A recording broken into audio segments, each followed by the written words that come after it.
This shit more than a game.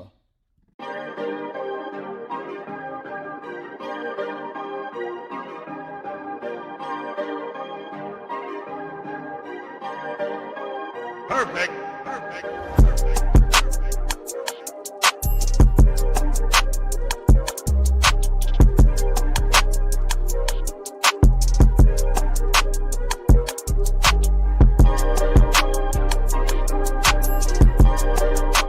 What a time to be alive. What a time to be alive, because today makes the official mark where all 32 NFL teams have officially reported to training camp, which means that football is right around the corner. Now, I was going to get on this show and say football is back. Football is back. But then I was like, well, some people might be like, nah, technically football isn't back. It's coming back, Jono, but we still got to go through training camp and then preseason and then a regular season. Of course, it's when people say football is back. Some might say, oh, you got to wait till preseason, Jono, to say football is back. You got to wait till that first preseason game next week for the Hall of Fame preseason game to say football is back. Some might say, nah, Jonathan, you can say football is back because training camp started, which means football is back. Whichever side or sides of the coin you land on, all I will say is, at least the season is here. 'Tis the season, right? Now, if you are avid followers of one Jono Barnes, you guys know that I'm a big holiday person, and I love me some Christmas. And, you know, maybe I can't say when the holiday season comes. Some people will start on November 1st, like me. I'm an early bird when it comes to the Christmas season. All due respect to Thanksgiving, of course. You can't maybe say, though, on November 1st, Christmas is here.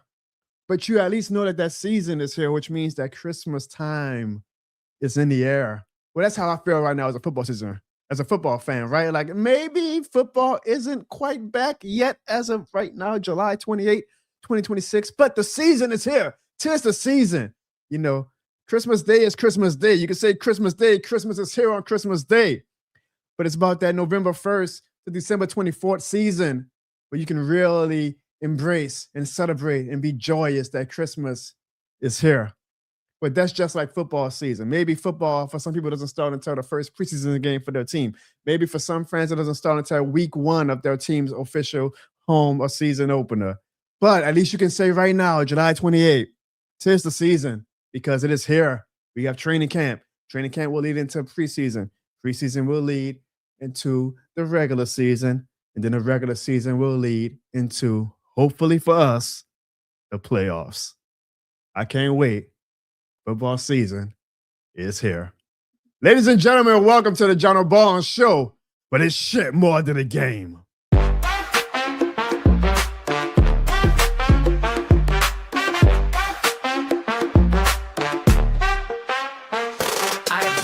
From the stands, I'm invested. Every loss served like a lesson, we tested. Front porch talk turn to Sunday confessions. From dome to the block, it's all one connection. From Eric to Drew, Alvin to Cam, talk down on my squad. Boy, I be damned. I rap for the ones that never got fame, still yelling loud. This shit more than a game. Cause y'all know why? This shit more than a game. It ain't no lie. This shit more than a game. You know that's right. This shit more than a game. And y'all know why? This shit more than a game. Now I got Lil Jono sitting on my knee, teaching them young what it mean to believe. This bigger than scores, it's what we became. He gon' know off top, this shit more than a game. Clarissa in the back giving me all types of stress, but deep down she know the husband the best. She knows he's crazy, she know he's mean, but she know the kid 100% New Orleans. And y'all know why, this shit more than a game. It ain't no lie, this shit more than a game. You know that's right, this shit more than a game. And y'all know why, this shit more than a game. Yeah. When you see Jono scream, this shit more than a game. And when you see a Falcons fan, just call out for Jonathan. And yeah, this shit more than a game. New Orleans know this shit more than a game. Louisiana know this shit more than a game. Texas know this shit more than a game. Whole world know this shit more than a game.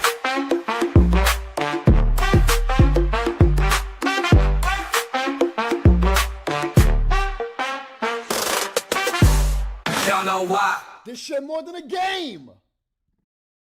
And I need y'all to do like the lovely ASAP Thickness, and let's start this season off on a great note. Leave it this shit more than a game, y'all, in the chat right now, because training camp is officially here, which means tomorrow we see our boys in the black and gold playing some goddamn football, which means right around the corner, we'll be seeing our boys in the black and gold playing some goddamn preseason football then, which means right behind that is the Saints home season opener against the Detroit Lions in week 1. It will be here before you know it. And now we are officially in a season where we can build up just like a kid building up to a Christmas day. You know, you got those few weeks before Christmas where you enjoy the lights, you enjoy the festivities, you enjoy the Christmas events, the caroling, the Christmas food, all that good stuff. This is what it is like right now for football fans. We are going to enjoy the training camp practices and the training camp reports.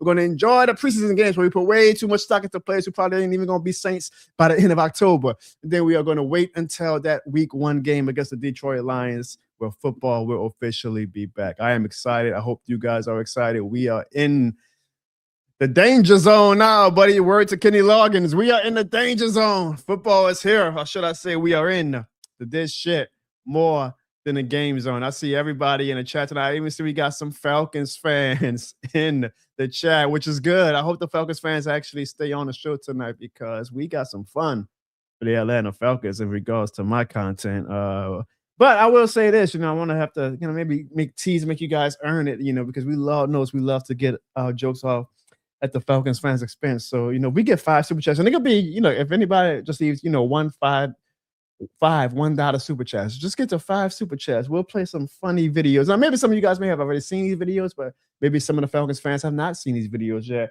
And now after the videos, we'll get some, some director's commentary that you guys or the social media audience of the Jono Barnes audience does not quite get when they see my content on social media, especially these great Falcons videos that I have lined up for you guys if we get to the super chat goal. And I'm very happy that it seems like, as y'all know, let me remind everybody, I am going to be a part of Boot Crew Media this season. And I've already started integrating some of my stuff into their platforms, which has been awesome. What comes with that has been my audience has definitely grown this offseason, and I can only expect what the audience is going to grow into. Maybe not even so much on YouTube, but definitely on Instagram for sure and other platforms on social media this season when, the fever is going to be at an all-time high for just football in general. But definitely some Falcons fans have discovered me. And I'm not talking about, talented Mr. Ripley, Archangel. Eventually, if they do come on the show, I see Pro P, maybe Jelly Bear comes on later. These guys, they get Jono Barnes, they know Jono Barnes. I'm talking about the fans who, because my audience and my reach now is expanding, thanks to Boot Crew Media, as well as other things. They're discovering Jono Barnes for the first time. So they are seeing how Jono Barnes comes when it comes correct, I would say, when it comes to this Saints-Falcons rivalry. And I'm excited to really engage. Let's use that word. I'm excited to engage with the Falcons fans this season. Not just the people that I've gotten to know these past few seasons. I'm talking about all the new Falcons fans who are going to have quite the opinions, I believe, of Jono Barnes. And we'll get to that maybe later on in the show. But let's hopefully get to our super chat goal, 5 super chats. And again, y'all, it doesn't have to be high super chats. If y'all just leave $1 super chat, if 5 people say I'm going to leave a $1 super chat, we can have some fun. Because I see we got a lot of Falcons fans in the chat tonight. I'm sure that they want to come on and hype up how Tua and Michael Penix are going to look in training camp. Oh boy, got to watch out for the Falcons. We've been saying that for 6, 7 years now. But watch out for the Falcons in 2026. This is the year. This is the year that they get it together, apparently.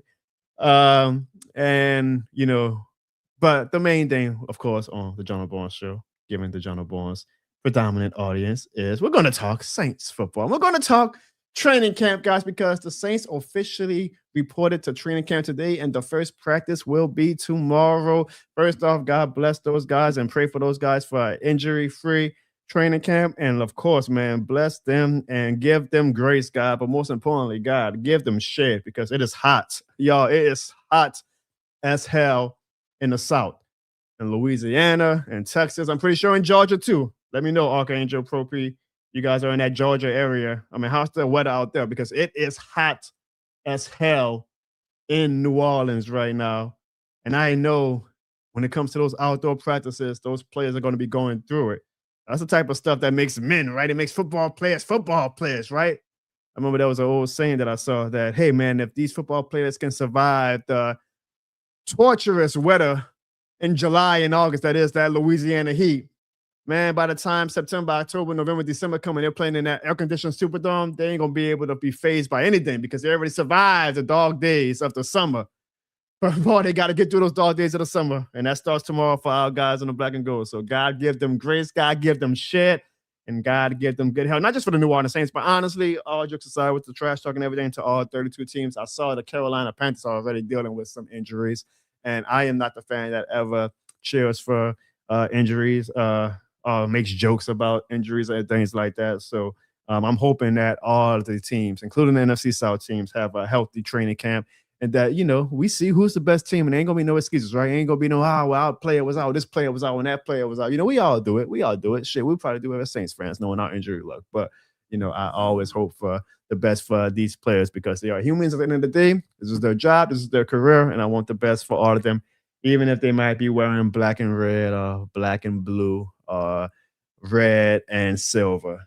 So shout out to all the players and God bless them. And again, for the Saints players, for sure, man, hopefully that they can deal with this better and, hopefully that it builds them up come September, that they ain't gonna be phased by nothing because they survived playing football in that Louisiana heat in July and August. I mean, I'd be walking my son from the front door to the garage, and I'd be drenched in sweat within that quick 5 seconds. So I can imagine having shorts and pants on and just banging, bang, bang, bang, once they really get into the nitty gritty of training camp and how torturous that must be. So my thoughts and my prayers are for sure with them. But guys, tonight, as we get into the nitty gritty of training camp and we preview the 2026 training camp, I want you guys' interaction tonight. So I don't know if you guys saw the chat or my post in my community tab on my YouTube page, but I got some questions about the Saints 2026 training camp that I would love y'all's opinion about. And of course, I'm going to lead off with my opinion about these questions. Now, I'm looking at the chat right now. I'm looking at the chat. I see some great faces. I appreciate all of y'all for joining in tonight. We got 25 people watching already on the Jono Barnes Show. Excuse me, 25 on YouTube. We got 73 overall watching, which is just, it's fine. I'll be honest. It ain't great, but it's fine. But I know that, as I've watched replays of my streams in the past, I already see Jerry going at it with the Falcons fans. I love it. Hey, talk y'all trash. Do what y'all got to do in the chat. Have y'all little side conversations and whatnot. But know that I am relying on y'all to actually participate in the show, all right? Like, I don't have a co-host.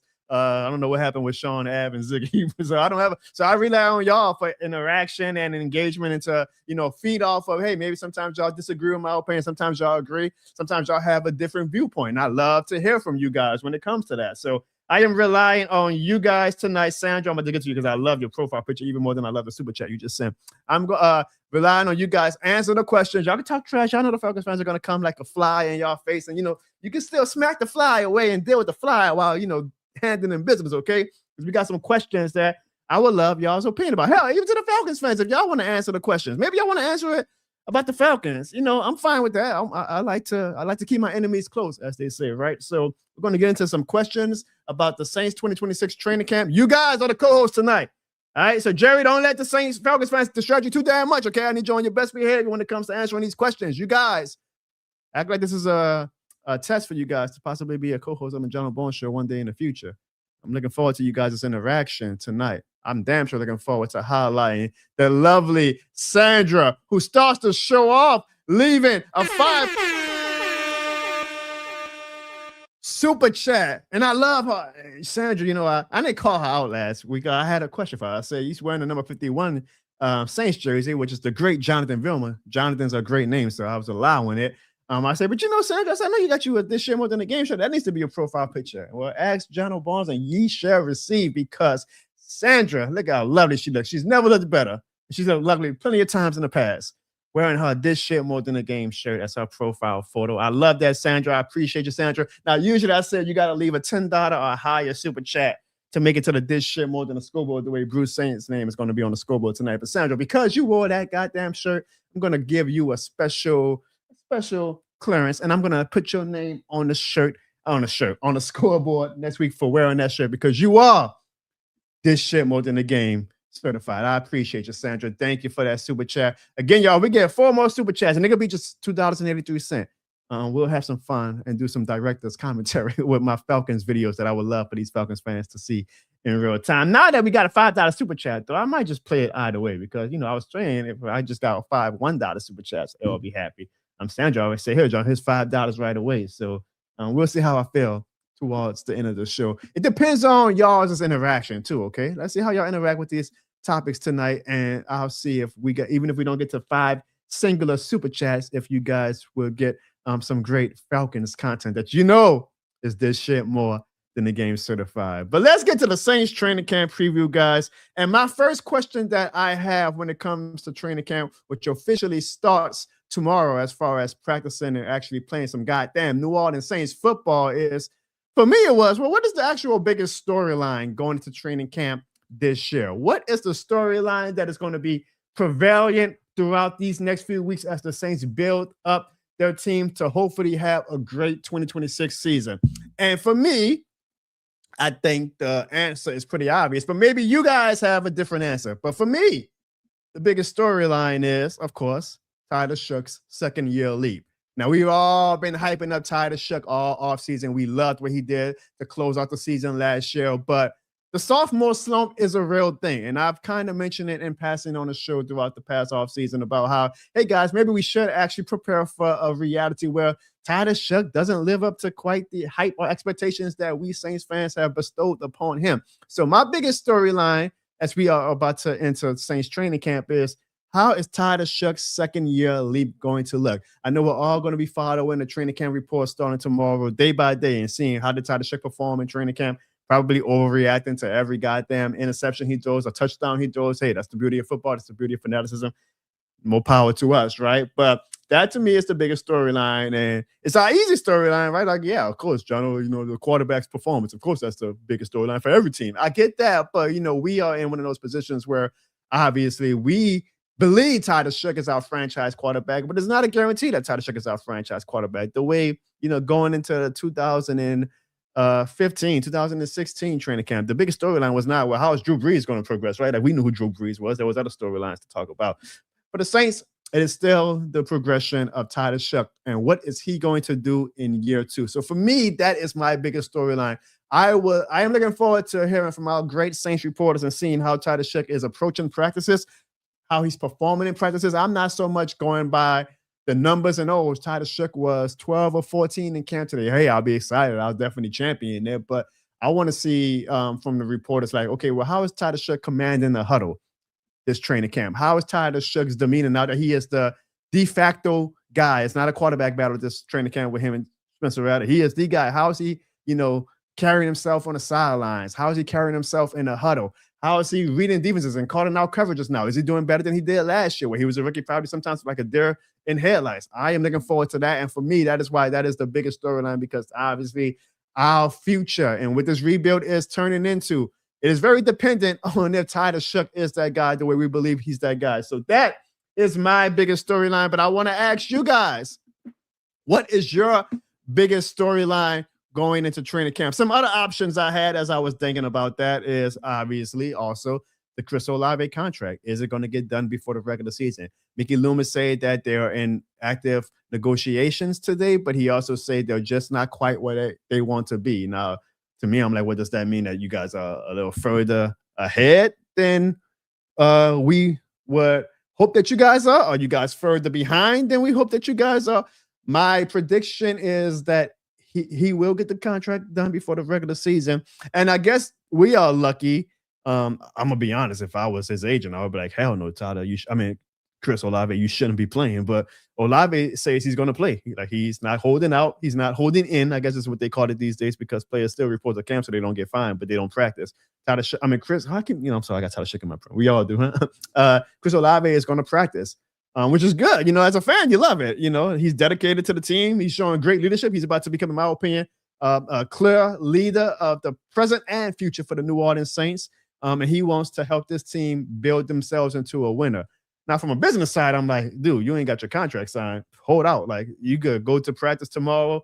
I don't want to say this out loud, but, we've seen some significant injury. We saw the Carolina Panthers player, unfortunately, have a season-ending injury just his first day of practice last week. As a player, if you don't have that contract secure, then why would you be practicing until you sign your name in a dotted line? But I am happy that Chris Olave says, I'm not worrying about that. I'm not thinking about injuries. I'm thinking about being the best wide receiver I can be and building up a more chemistry with Tyler Sheck and trying to make this team a winner. I love it. I disagree with it from a business standpoint, but hey, do what you got to do, Chris Olave. Hopefully that contract gets done. Another storyline can be Jordan Tyson's health. He is not placed on a PUP today, which means tomorrow, Jordan Tyson will finally be playing Saints football. We kind of held him out of minicamp and rookie minicamp. So tomorrow he's going to be lined up on that field playing. Now, how much he's going to be playing, we don't know. Kellen Moore kind of alluded to that they're still going to ease him into the game speed, I guess, of NFL football because they say he re-aggravated an injury right before the draft, which was not enough to scare the Saints brass. But obviously, Saints fans hearing that, as much as we are hyped up about Jordan Tyson, I know a lot of you guys in the chat are hyped up, but there is that cloud over him that hasn't been quite clear yet about, can this guy stay healthy? So that is going to be obviously a big storyline in training camp, is us just monitoring Jordan Tyson's health and seeing and hoping that he is available to play some football in 2026. And another storyline is Kamara's role. I think we'll get a good feel for that in training camp. Now, I don't think they're going to be practicing Kamara either way too much because he's, I believe, a 10-year veteran now, right? And, running backs, when they get to that age, you want to preserve their bodies and limit their snaps and really make each snap that they get going forward significant, which means that you trust them to be ready for the regular season. So I'm not expecting too much heavy dosage of Alvin Kamara in training camp, definitely not in preseason, but we will be able to get a feel for, just when the starters are on the field. Is Kamara part of that? Is Achane a part of it? Is it a two-back field? Does Kamara play with the second unit? Does Kamara come in and spell Travis Achane on certain plays in training camp? That's going to be a big story to see just how prominent, or at least for us to get a feel of how prominent Alvin Kamara might be for the 2026 New Orleans Saints. So we got some interesting storylines in 2026 for the New Orleans Saints. And again, I ask you guys, what is your biggest storyline? Let me see if any of you guys actually answered the question. Or are you guys too busy going at it with the Falcons fans? I see Mikey answers the question, and Mikey says his biggest storyline is, can Kool-Aid be a number one cornerback? Great answer, Mikey, because that's a big storyline too. And that's kind of my big thing about, I feel like if the Saints were to not live up to our hype this year, and like if the Saints actually have another non-playoff season, I think one of the culprits of that is going to be a questionable secondary, which would be led by, of course, Kool-Aid McKinstry as the number one cornerback. So I'm very interested to see. He has not, I'm going to be honest, I like Kool-Aid. I'm cheering for him. I'm hoping that he takes a leap this year, but he has not shown me anything so far to make me confidently say he is a number one cornerback in the NFL. Now, we'll see. Again, he's a young player. I'm not writing him off. I'm not saying he has no shot at being a number one corner. I just cannot say with my full chest. He hasn't even, like Tyler Sheck has shown me enough that I'm like, I believe Tyler Sheck can be a number one franchise quarterback. Kool-Aid hasn't quite shown me that yet. I think he's a solid player. Don't get me wrong. He's definitely not of the Marshawn Lattimore tier, if we want to kind of compare to former Saints performances. But do I have full confidence in Kool-Aid McKinstry? I do not. Maybe you guys do. Mikey, at least, is interested to see what he does in training camp, to see if he is that number one corner, or if the cornerback position is going to be one that gives us some restless nights. Let's say that this upcoming season. Let me see if anybody else actually answered the question. I see y'all talking a lot of talk trash to the Falcons, man. I love it, by the way. I love it.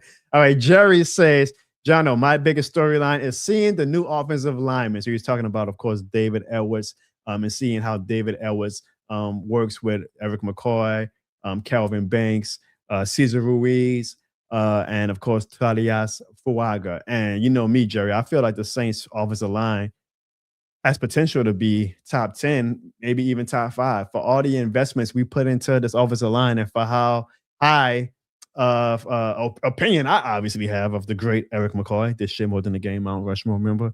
And the money that we paid to David Edwards, you would hope that this offensive line is going to be guaranteed, no doubt about it, strength to the team and be the reason, or one of the key reasons, why the Saints go from worst to possibly first this upcoming season. So that is a great storyline, Jerry, is to see how the offensive line gels and see if the offensive line gets it right away and protects Tyler Shook, but also opens up those lanes for Travis Achan and for Alvin Kamara.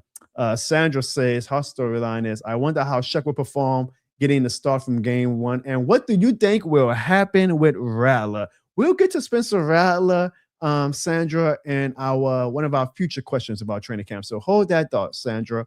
Hold that thought. The Know the Chop podcast says the biggest storyline for him, just like Jerry, is can the offensive line step up the season? And just like I say, Know the Chop, I believe they can, but it's going to be a storyline because for all of the money and draft pick investments we have in that O-line, I mean, it's not it should not be we hope it should be you guys better, love me some Eric McCoy, but Eric McCoy, you better be on your shit this year. Calvin Banks, Tadayasa Fuwaka, y'all better be on. We used 2 first-round picks on YouTube. Y'all better be top of the line. And David Edwards, we just paid you some good money. You better be opening up them lanes. And of course, everybody's favorite, Cesar Ruiz. Are you going to get it together this year? You've been kind of up and down in your career. I've seen reports that Cesar Ruiz is taking this offseason very seriously, and he's heard the noise, as a lot of players say when they are often ridiculed by fan bases. And he's got something to prove. So, hey, Cesar Ruiz, prove it. The whole offensive line, prove it. We have a lot of money and investments in you guys. Prove that you guys are a top unit, because for the investments that we put into the offensive line, they should be a top unit.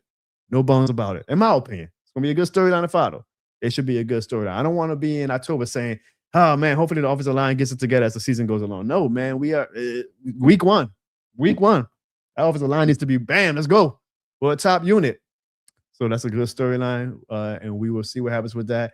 The Chop also says his storyline is, will Jonas Senka keep stepping up in that star role? He showed a lot of potential, a lot of flashes last season. So, it kind of goes back to Mikey's question about is Kool-Aid McKinstry a number one corner. I guess the secondary in general is a good storyline, because to me, that's the weak point of our team right now. Not that they will be a weak point, but just that they are probably the most unproven of all of the units so far. And if you ask me in July, Jonathan, what is going to be the reason in December why the Saints did not live up to the hype and the playoff expectations that some fans had, I'm probably going to say, actually, I will say, because I'm answering right now, it was the secondary that was not able to be as good as the other units on the team. Now, would that be true? We will find out, but that is a good storyline just in general. Is Jonas Senka, is Quincy Riley, is Kool-Aid McKinstry, are these guys going to be able to step up and be a formidable unit under Brandon Staley's tutelage? Talented Mr. Ripley says his storyline is, what the heck is Caden Ellis doing? He's playing for a better team. Talented Mr. Ripley. That's not much of a storyline. I mean, that's an obvious answer. He's playing for a better team. So you don't got to worry about that being the biggest storyline. ASAP says her storyline is she's going to be back in the 504 this November. I don't know if she's saying I mean, that might be, I don't know if she's from I don't know, what is up north, I guess, right? The lingo that you guys have. Are you trying to say you heard me? We say it down the south, you heard me. But we can't wait to have you in that dome, ASAP, rocking that this shit more than the game shirt. And ASAP, you are actually, you aren't correct. You undersold how amazing the Odyssey was. I went to go see the Odyssey last Wednesday. Oh my goodness, top 5 movie experience ever for me. And, as I'm gonna let the emotions wear off a little bit, but Odyssey might be in my top 3 movies I've ever seen of all time. I'm not a movie buff, I got a lot of movies to catch up on. I just watched Troy for the first time this past weekend. I'm trying to watch Gladiator before football season for the first time. Yeah, there's a lot of movies that I probably should have seen that you're like, damn, John, you never seen that movie? But I will say I am glad that I saw the Odyssey in theaters, because damn, that movie was good. Damn, that movie was good, man. A 3-hour movie that had me locked in my seat the whole time. Now, it was at one point I was like, God damn, I wish they had that intermission, because I had to piss like a mother. I'm 38 years old, y'all. I can't hold it the way I used to. So I think if any movie's over 2 hours and 30 minutes at the movie theater, they need to have a integrated intermission in to help people out like me. But either way, I was locked in my seat for 3 hours, just enamored by the magic that Christopher Nolan continues to make. So ASAP, yeah, good looking on that one, because that movie was incredible. Maybe we'll do the Ask Jono segment. One of y'all can force feed me or add you a question about my review of the Odyssey, because man, I could talk about that movie for days now. That was a good ass movie, man. I really enjoyed it. If y'all haven't seen the Odyssey, go see it. And if you want to wait till streaming, but make sure that is a good movie. And you ain't even got to be into the Greek mythology. Like, I knew vaguely about the story, but I didn't know the backstory. Like, I kind of went into that movie blind, and I still had a hell of a time. I mean, honestly, like, the most I knew about the Odyssey was The Simpsons did a satire episode on it years ago, and that was kind of like my only familiarity with that storyline. But I went into that movie blind, and I walked out being able to see better than goddamn Drew Brees. Like, whoo, that movie was good. Jaden says, my biggest question, storyline for the Saints is, can Yonesenka play in a star position, just like the Know the Child podcast says? Again, our secondary is going to be definitely a storyline that we have to monitor. Slim South says, again, we go to the secondary. We lost Alontae Taylor, who's going to be the slot cornerback. I see my guy Bruce Saint, who told me earlier today that he's going to be in and out the show because he's at trivia night. And I told Bruce Saint, get your trivia nights out now because come Tuesday / maybe Wednesday, given this season in my new role with Buku Media, it's to be football nights and the Jono Barnes Show nights for you. But I'm glad Bruce Saint is kind of tuning in during his trivia night. He says it's most exciting thing in camp. We'll be how Oscar Delp will be utilized. We'll get to that in a little bit, Bruce, because that kind of goes to my next question I have. As ASAP says, yes, Odyssey was pink in a year. I'm probably botching the hell out of it, but I'm a Southern boy, ASAP. So I don't know. I could try New York lingo, but that South lingo, that New Orleans accent and New Orleans lingo is all I know. You heard me? All right, I want to make sure I didn't miss anything else. Jaren also says another storyline for him is how will Kellen Moore's play calling look? That is a good point. Because I felt like, and I think a lot of you guys felt as well, Kellen Moore kind of held back last season because I don't think he just ever had full trust in Spencer Rattler. Hell, even for a while, Tyler Shuck. But as the season went along and we went on that win streak in December, I felt like this playbook was starting to open up a little bit more as we got towards the end of the season. So now that we know that Tyler Shuck is the guy, I mean, Kellen Moore drafted him. Tyler Shuck proved that draft pick worthy in December last year. Is Kellen Moore going to open up the playbook a lot more and have more faith in his quarterback? Maybe instead of taking knees, before halftime with a minute left, he's going to say, no, I got a quarterback I trust. Let's go for it. Let's try to get some points before halftime. Small things like that can lead to a 6-win season turning into a 9 or 10-win season. So Kellen Moore's playbook is definitely going to be something, and his play calling is going to be something that I'm definitely interested in because he's still he's past the honeymoon stage with Saints fans, but he's still in that sweet spot where, expectations, while they are high, they're not like playoffs or bust or Super Bowl or bust high yet. So this is kind of like maybe that bridge year for Kellen Moore where fans are like, all right, Kellen, we're going to try to give you one more year, but you got to start showing us a little bit more too so that we can fully have faith in you going forward in 2027 and beyond. And that's going to start with, as an offensive mind, it's play calling. So interesting. We will see. All right. So I also have another super chat, but this is different. I know YouTube, and shout out to my girl, Rel. We've been trying to figure this out for a while. And it's the same thing that Sandra said last week. You can leave jewels now. And I know I do my mobile version of this show where you can leave jewels, which is the thing that YouTube does. And I think so 440, I believe that's $4 in YouTube jewel money. I still am trying to figure out this jewel thing. But for whatever reason, I guess when people leave a jewel, it automatically says Unc alert. I'm still trying to figure out this jewel thing, but I know it counts as a super chat on the back end of my streaming producing side. So Becky with the long hair, huh? Thank you for the 440 jewels. I don't thank you I don't know how the jewels work. I've never left a jewel on anybody's stream before. But it keeps saying Uncle. I don't know if YouTube is trying to tell me something or what, but I appreciate it. So technically, that's the second super chat. So we get 3 more super chats, y'all. We'll have some fun with the Atlanta Falcons fans tonight. Thank you, Becky. Matter of fact, hold on. Even though we don't know what the hell a jewel is in YouTube, we're still this shit more than the air horns. All right, let me make sure I didn't leave any final comments.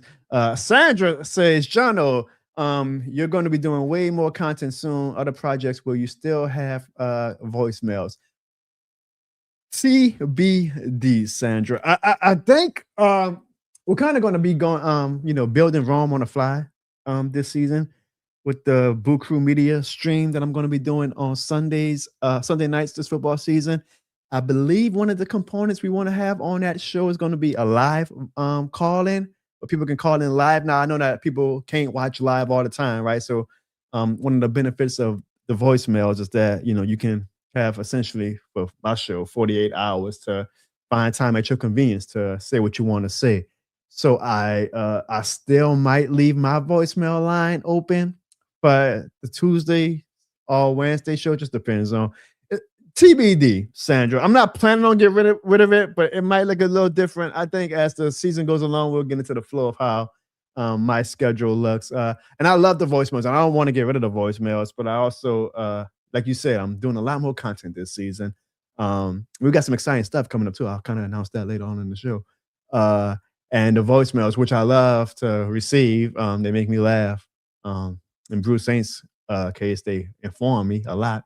But they also are very time consuming because I like to chop them up and not just have stretches of 4-minute voicemails where you get a lot of ums and ahs and sometimes dead air, and you can't be doing voicemails where then you get like 10 seconds of I'm just saying a random name because he's a lawyer caller like Mikey, who I love. Mikey, you in the chat, I love you. You know I'm Mikey. For 10 seconds. Not that Mikey does. I'm just saying that because I see Mikey's name and he's a lawyer voicemail caller, right? So I go in and I give voicemails and I chop out dead air, which takes up time, but I do that for you guys because I always tell y'all I don't play with y'all time. Like I do not play with y'all time. I could be a lazy ass host and be like, okay, here's the super chats. Let me just upload them.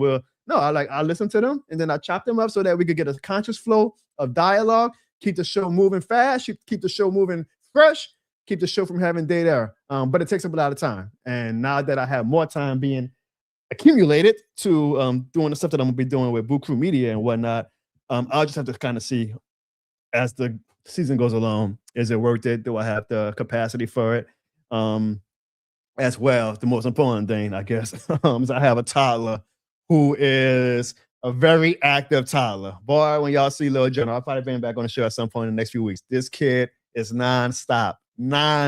He is a workout on his own. He's the best, though. He is the greatest goddamn kid of all time. I can't wait for y'all to see his second year as a Saints fan. But I just know even now on Sundays, that kid, because he does not like to sit still. He's going to be moving.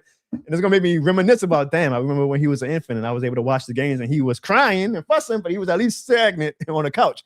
This season, he's going to be everywhere. And I'm going to be like, oh my God. So we'll see, Sandra. That's a good question, though. And I'm thinking about that. I'm kind of getting my vision board this off season as now we get to training camp of what my content and brand is going to look like. But all I have to say, y'all, I promise you, everything that I do with the content is going to be for the better, and we're going to have some fun. And you guys have made some great opportunities come to my door lately that I'm excited to tell y'all about later on in the show. So we'll see, Sandra.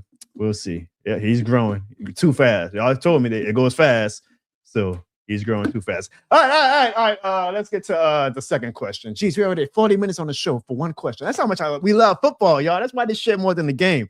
I love y'all, man. I love y'all. I was like, I'm writing these questions down when I'm planning my show. Again, y'all, I don't play with y'all time. Like I go through and I plan this stuff out. Like I try to have a good show for you guys, for an audience of over 122 across all platforms, which I love. But like, shit, imagine when I have hopefully one day 1,000 people watching my show. Shit, if I'm doing this for 130 people, 31 watching on YouTube right now, imagine the work I'm gonna put in for a grander audience, I guess, or a bigger audience, because I don't play with y'all time. And I'm gonna always remember you guys as the foundation of this shit more than the game community. I appreciate that very much, Jerry. I appreciate that very much. Yeah, not only Boo Crew, I'm doing stuff with the Saint Squad show.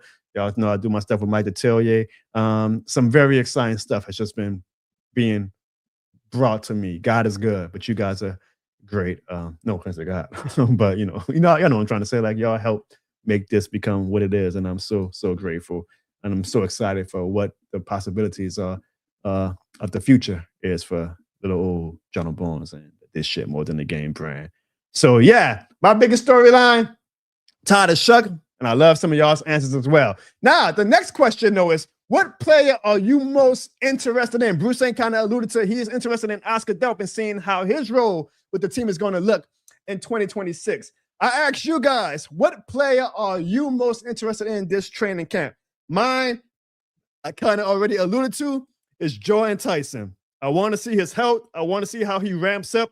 to NFL speed. I want to see is his body going to be able to handle how rigorous of a training camp in New Orleans with that heat is, but also just the NFL season.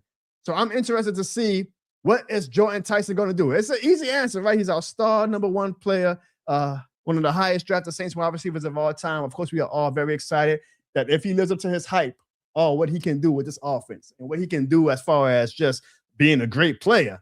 But again, he has that cloud of health concerns over him. He did not play in minicamp or rookie camp. So training camp tomorrow is going to be his first time in action, like in action, not just, jogging routes and, pitch and catch, like running plays and stuff. And I want to see as the training camp goes along, how he progresses, how we amp up his playing time so that hopefully by week one, it ain't we still got the training wheels on Jordan Tyson. No, it's like we are letting Jordan Tyson unleash. He is my player that I am most interested in this 2026 training camp. What about you guys? Who is the player that you are most interested in this training camp? Let's see. I saw Slim South say his is Kendre Miller. Is this it, or will he bounce back? Now, that's a good answer because we've been on is he that guy or is he not that guy? This is year 4 for Kendre Miller, right? Like he showed flashes, man, but he just can never, for whatever reason, stay healthy, which is, it's frustrating when you see a player with his type of talent just can't stay on the field. Just like for the basketball court with Zion, you see his talent, you see what he can do when he lives up to his potential, but he can't get it. He cannot stay on the court. Same with Kendre, just cannot stay on the field. So that's definitely going to be somebody that I'm sure a lot of fans, including you themselves, are going to be looking at saying, hey, especially with Alvin Kamara in his final year as a New Orleans Saint, Kendre, are you going to finally take that role and say, hey, I can be a guy that you guys can count on? ASAP says her 2 players that she is most interested in is Olave and Tyson, a package deal. And, hey, are these 2 going to be by the end of 2026, or at least going into 2027, undisputed? Hey, that's a top wide receiver duo in the league. I would hope so. I hope that they are up there one day with Jamar Chase and T. Higgins. It's going to be interesting to see. Absolutely. I'm going to get to that comment. We'll follow up on that comment later on in the show, the Don Dada. Let me see if anybody asks any answer any other questions. I answered my question. I got me off. So Byron says the O-line is the whole total O-line is his player that he is the most interested. Now, Byron, is there anybody specifically from the O-line? Like if you had to pick one, I imagine it would probably be Ruiz, right? Like we all want to know, is Ruiz going to get it together, or is this probably going to be our last year with Cesar Ruiz? But I like your answer in general. Like the O-line, as we just talked about in the last question, that is the unit that I feel is going to be the most important when it comes to, hey, are the Saints actually going to shock the world and be a playoff team or not? So it's definitely going to be a player for people to be interested in, a unit at least. But if there was one specific player, for me, my specific player, if I had to say, okay, on the O-line, pick one player that you are the most interested in this training camp, it would be Ruiz. Like, I feel like we are all confident about what McCoy can do. We are all confident about what Banks and Fuaga are going to do. And, we paid David Edwards a lot of money. I'm hoping that, of course, he should be easily no-brainer as far as we know he's going to perform well on Sundays. But Ruiz, he's been up, he's been down. He's been up, he's been down. He's got a great, in my opinion, unit around him. Is he going to make it where he is no longer seen as the weak link on the offensive line? He will be the most interesting player for me as far as the offensive line. Mikey says his player that he's most interested in is, I'm surprised this is the first person to say it, is Tyler Shuck, which, for me, he's the biggest storyline. But yeah, absolutely. It can also mean that he's a player that people are the most interested in. Again, is he going to take that second-year leap? Is he going to run into a sophomore slump? Is he going to show signs of being that guy that we believe he can be, being the franchise quarterback, being the leader of this team, being a guy who we believe that one day could possibly bring us to a Super Bowl? That is going to be interesting to see, and definitely a player that I would say the majority of Saints fans, if you ask them who are the player they're most interested in, they would say, of course, Tyler Nathan Shuck. Sandra says, the tight ends, anybody? Not a position to watch to see if there's any depth. So you got Juwan Johnson, you got Noah Fant, you got Oscar Delp. Bruce Saint alluded to in his comment earlier that he was interested in Oscar Delp. I am interested in Oscar Delp too, but I want to pump the brakes just a little bit because I think some fans are getting maybe too excited for what Oscar Delp can do in year one. Now, maybe Oscar Delp does do great in year one, but I mean, Jimmy Graham, greatest Saints tight end of all time, even his rookie year, he came out the gate swinging, right? Like it was year two when Jimmy Graham became Jimmy Graham. Now he showed flashes in year one, but he didn't become Jimmy Graham until year two. That's how I feel. Or that's what I'm expecting at least. If Oscar Delp is going to be a good player, I'm expecting a Jimmy Graham type trajectory as far as year one. He shows flashes, but it ain't gonna be like every Sunday we go into it saying, "Oh, we got Oscar Delp. Watch out. We know we're gonna win that matchup. We got Oscar Delp." Now it might be like every 4 games, Oscar Delp has a big play or scores a touchdown or whatnot. That by the end of the year we're like, "Oh, we got something in Oscar Delp."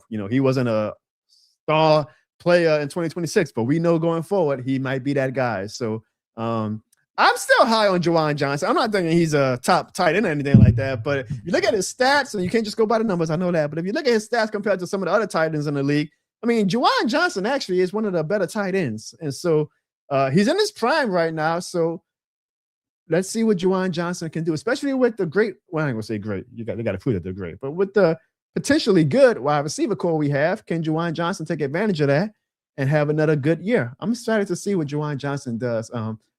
With Titus Shuck in year two, now that Titus Shuck is the guy. The Noted Chop says with Julian Blackmon, with him being injured last season, he thinks that Julian Blackmon is going to bounce back and show why we were excited for him last season, which goes back to the secondary, because I remember we were very excited about getting Julian Blackmon signed right before, I think it was right before the regular season, right? Or was it right before training camp? My memory is blurred, but I remember we were like really excited about Julian Blackmon. And then unfortunately he went down for the season. But if he goes back to playing that high quality of football that he was playing in Indianapolis, then suddenly that secondary goes from a question mark to an exclamation point. So that's definitely going to be somebody to be interested in, to see how he's looking after his injury, to see if he can return to form and if he takes that that safety spot.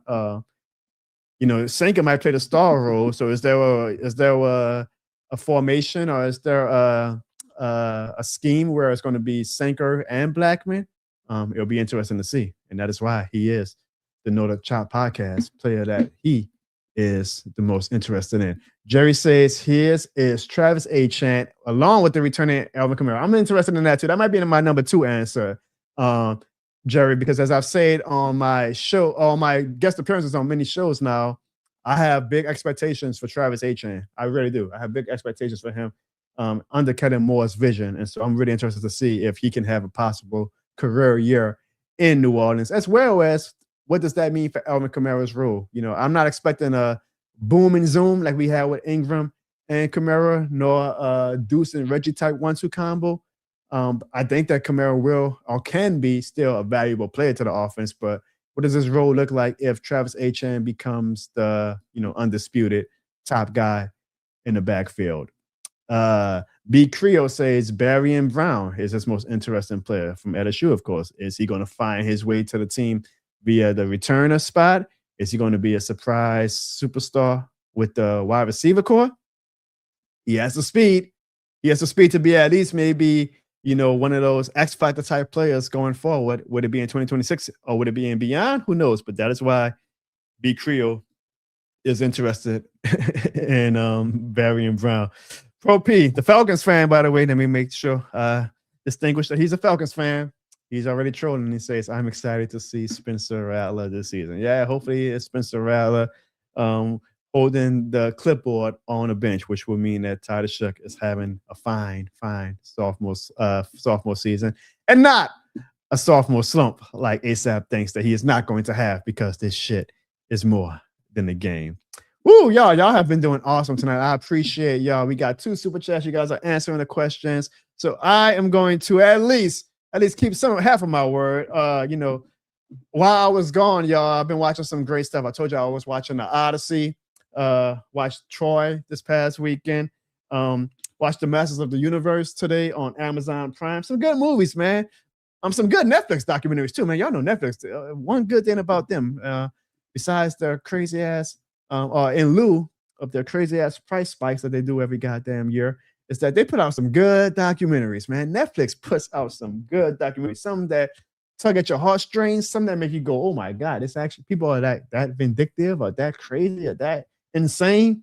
There was one Netflix documentary that really, really caught my eye. I think it was the Netflix documentary of the year. Like it, excellent. I mean, had me more glued to my seat than when I was at the Odyssey last Wednesday. I don't know if you guys saw it, but let me tell y'all, this Netflix documentary, if you have not seen it, you are going to absolutely love it. And I'm glad that I was able to get a clip of it to show you guys right now on the Jono Barnes Show, the next award-winning Netflix documentary on Netflix. So right here. So right here. Whew. I'm looking at this camera. I just want to make sure y'all get this. All right. Get the shirt too. Get the shirt. I ain't gonna lie. They had New Orleans scared for a little bit. They had Saints fans scared for a little bit. But good thing about the Falcons, they always gonna Falcon. Falcons always gonna Falcon. Dog, they was up 28-3. It was up 28-3. You know, in New Orleans, we say we have 2 Super Bowls. We have 2. 2009, when the Falcons blew that 28-3 lead in the Super Bowl. That was our second one.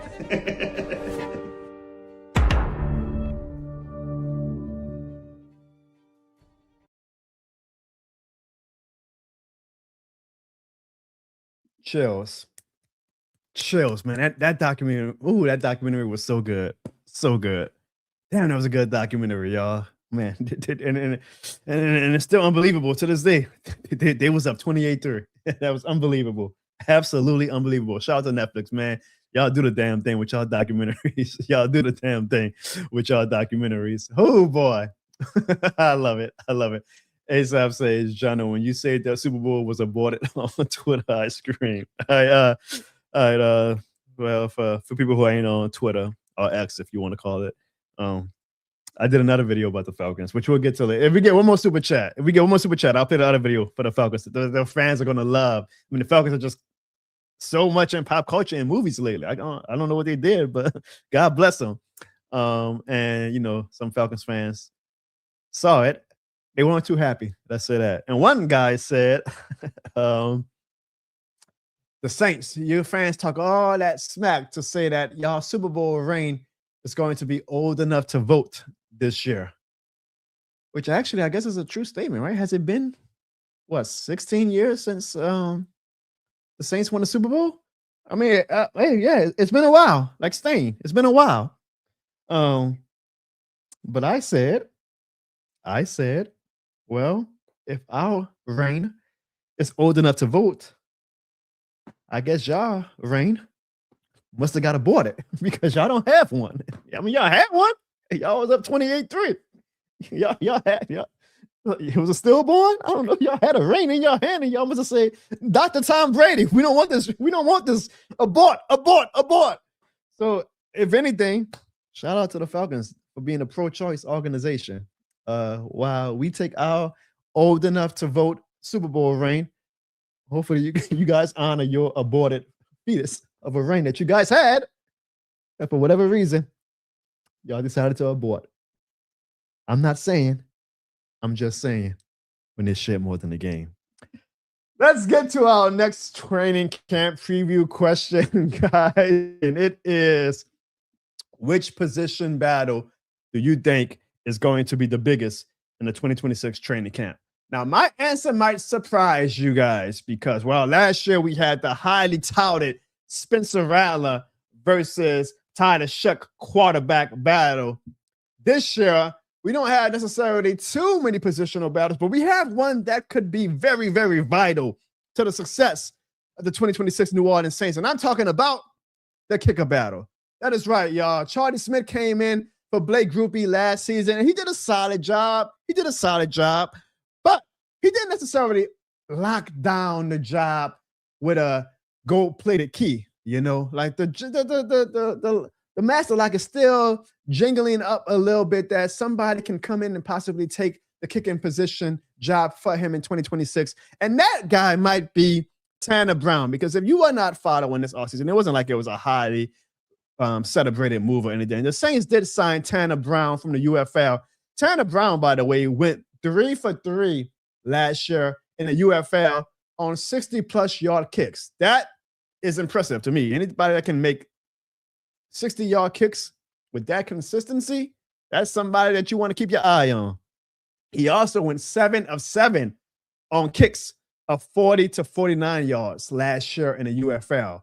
All that to say, some of y'all might have just ignored or not been following something as lowly as the kicker, which is lowly in July, right? But when it comes down to a game in November where we need a 48-yard field goal to win a game, suddenly the kicker is the most valuable position in the NFL, right?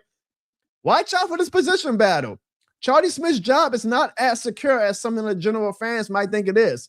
Tanner Brown has the potential to possibly upseat Charlie Smith and be our kicker in week 1. So I am going to be very, very interested to see who wins that kicking battle between Charlie Smith and Tanner Brown. And that is why that is my biggest, Holy Cross education. That is why that is the biggest positional battle for me in the 2026 training camp, is who is going to be the Saints kicker in 2026. Whoever it is, I really hope that is somebody that we can then rely on for the next 5+ years, because it feels like since Will Lutz, who had a good run with us, but we just haven't had a kicker that we like confidently be like, oh, that guy's going to be our kicker for the next 7-8 years. I'm hoping that Charlie Smith or Tanner Brown can be somebody that we say that's our guy. It's going to be 2036, and we're still going to have that consistency, that familiarity, that comfort in knowing that Charlie Smith or Tanner Brown is our kicker. So that is my biggest position battle. Do you guys have a position battle that you think is going to be big or has your interest for the 2026 Saints training camp? Hurricane Mikey says the backup quarterback will be who is holding that beautiful, beautiful clipboard. But Mikey, that is a good answer, because that is actually a legitimate training camp battle. Spencer Rattler versus Zach Wilson. Zach Wilson, huge draft hype a few years ago when he went in the top 10. Like, Zach Wilson has the pedigree, at least. Hasn't quite lived up to it, but he definitely has the pedigree. It's going to be interesting to see. You know, we all know that there was a big portion of Saints fans last season who thought that Spencer Rattler was the guy, and now he's battling Zach Wilson for that number 2 quarterback spot. That is an important battle because, you know, Lord knows we as Saints fans see the importance of quarterback help in the past few years. So God forbid if Tyler Shuck went down for any reason, okay, is it going to be Spencer Rattler who takes over the reins, or is it going to be Zach Wilson? Mikey, I mean, you've made the joke, which is funny. Yeah, absolutely. Hopefully the backup quarterback is holding the clipboard all season, but it is an important battle. Like, we need to know, is Spencer Rattler going to be our backup quarterback? That Spencer Rattler is comfortable, because, you know, Spencer Rattler is probably still maybe a little salty just as a competitor. Like, man, it's supposed to be my starting job. I want to go somewhere where I have a chance to be a starter. You know, maybe he does believe that there's still a pathway for him to be a starter in the NFL. Or is he going to be comfortable with being a backup and saying, yeah, you know what, my career trajectory has brought me to the point where I'm going to be a backup and I'm going to be the best damn backup quarterback in the league? Or does Zach Wilson come in, again, top 10 pick at one point? You know, we as Saints fans, we get excited when we get a former first-round pick for cheap, like we did with Chase Young. Then, of course, with Tyree Wilson this season, I'm sure there's going to be a lot of Saints fans saying, watch out for Tyree Wilson. He's going to turn his career around in New Orleans. You know, that's what fans do whenever a first-round pick who hasn't lived up to the hype goes to a new team. I could change him. He's going to be different in my team uniform. Well, is Zach Wilson going to be? I know this is like Zach Wilson's 4th team, I believe. But still, is Zach Wilson going to outperform Spencer Rattler? And is he going to be the number 2 quarterback? Which, if he is, then that obviously means Spencer Rattler's time in New Orleans will be definitely closer to the end than it ever was to the beginning. So that's going to be a very interesting battle, underrated battle. Again, like, we are focused on Tyler Schick. We've praying for his help. We hope that Tyler Schick starts all 17 games at the backup quarterback. It's not that important in 2026, but it is a very, very vital position and a very, very vital role. And it's going to be interesting to see. And I will be following Spencer Rattler and Zach Wilson in training camp and seeing, hey, who's going to be our number 2 quarterback, because that is a very, very important position. B. Creel makes a good point, because Charlie Smith will boom a 50-yarder, and then he'll miss a 40-yarder or a 30-yarder. And that's where the position battle becomes a thing, right? Like who, hey, man, it might be the same with Tanner Brown. But Tanner Brown apparently went 7 of 7 on 40 to 49 kicks. The UFL is different than the NFL. I get it, but I'm just saying, it's Tanner Brown going to challenge him. It's not just about, oh, wow, that guy can make a 60-yard kick. Wow. With no effort, that guy just boomed a 65-yard kick. Okay, but can this guy make a 38-yard kick for us? Can this guy make a 45-yard kick for us? These kicks that are going to be critical for us to go from 6 wins to 9 wins, 10 wins, or whatever. That's very important. Be clear. You see the vision. Like, you see why this is an important battle. Like, which kicker is going to be able to do the small kicks just as much as the big kicks to be the future Saints kicker? That's going to be an important battle, y'all. That's going to be a very, very important battle. Pro P is just spamming because I sincerely doubt he cares about our nickelback position, but maybe he does. Maybe he wants to know which one is going to shut down their wide. I mean, not that shutting down a wide receiver core when Michael Penix is Tua Tagovailoa as the quarterback is that hard anyway. But we'll see. Pro P ASAP says, whoever we get, please just actually make the kicks. Again, Charlie Smith started off hot, and then he kind of, I don't want to say crash landed, but he had a few kicks that we went, okay, maybe he's not that guy that we thought he is or that we want him to be. So it's going to be interesting. I mean, I want to score touchdowns in preseason, but I hope that we run into scenarios where, we get into 40, 50, hell, maybe even 60-yard kick positions where we can see from Charlie Smith or Tanner Brown, all those guys, somebody that we can rely on to make kicks for us in 2026. Now, the 2026 New Orleans Saints don't have a litany of positional battles, but there are a few. And one of those is, of course, the kicker battle. One of those is the backup QB battle. All very important, all that may not seem as, deserving of being highlighted in July, but that can become very, very big and critical for the Saints come October or November due to injuries or game situations or whatnot. So those are definitely two of the bigger battles. I saw somebody mention that underrated battle could be Cesar Ruiz versus Jeremiah Wright, the guard that we took from, I believe, Auburn. I don't know if Cesar Ruiz is at risk of losing his job to 2026 to a rookie, but there's a possibility that he could lose his job in 2027 if he doesn't play well up to the standard that he should be playing up to. So, maybe small battles like that you keep an eye on. But I think that the two biggest are the kicker battle and the backup quarterback battle, which I guess is a pretty good thing if all things considered. If that's the two biggest battles you have going into training camp, then that must mean that you feel confident about all of your other units, right? So I'm not mad at it. All right, and final question, y'all, as we talk about the 2026 New Orleans Saints training camp preview, is that every single year, we always have a player that we fall in love with. Sometimes collectively as a fan base, sometimes individually. You see a player that you're like, I know that guy is going to be a star. I know that guy is going to be somebody that the New Orleans Saints are going to be able to say, damn, look where we got that guy at. So I asked you guys, and this is the question I'm most interested in from you guys. Who is going to be your 2026 New Orleans Saints training camp darling? Now, I could say some names from the past, depends on your age range, that you go, damn, I remember when we were hyped up about that guy. A.T. Perry, right? Adrian McPherson. Let's see how some of you guys are as far as age. He was a backup quarterback, a very athletic quarterback, man, fast as hell. And I swore, this was when Jono Barnes was in middle school. I was like, oh, Aaron Brooks, watch out. We got a star at quarterback on Adrian McPherson. That guy, give him a year or two, he's going to be a star in the NFL. And he actually happened to get ran over. This is a true story. It is one of those, really, you can't believe that actually happened. But in 2006, during preseason, I'm not laughing because it's not funny, but during 2006 preseason, while he was warming up, the Tennessee Titans mascot ran over Adrian McPherson and fucked up his knee. And that basically was the end of his NFL career.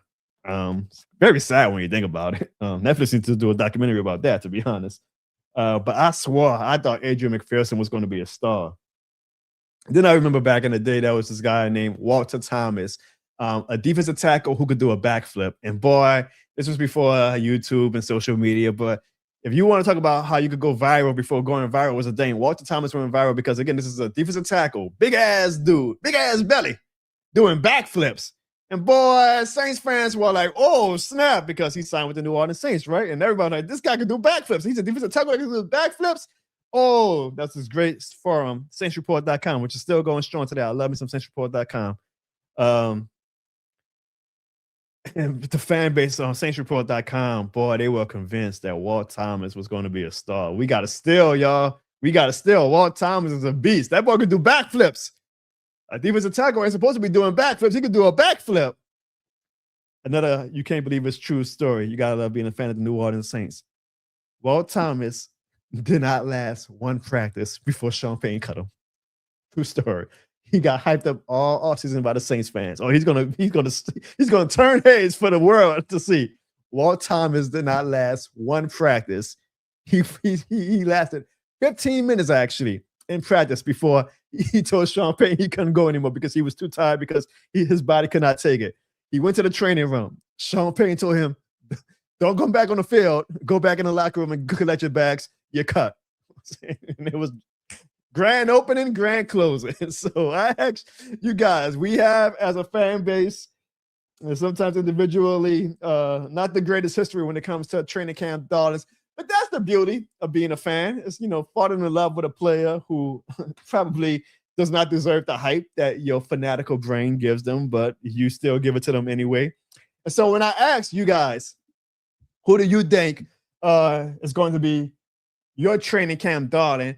It can't be, Travis Etienne, Tyler Shuck, Barry. Nah, those are guys that have, a pedigree, right? Like, highly touted free agents, highly touted draft picks.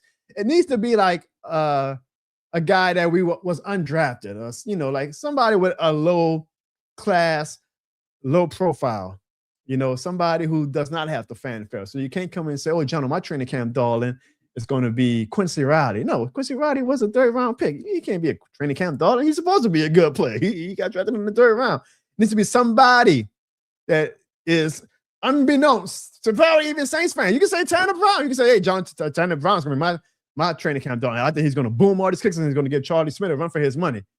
But is there anybody of these, undrafted free agents, maybe second-year players that you believe is going to turn some heads this training camp and be a training camp darling?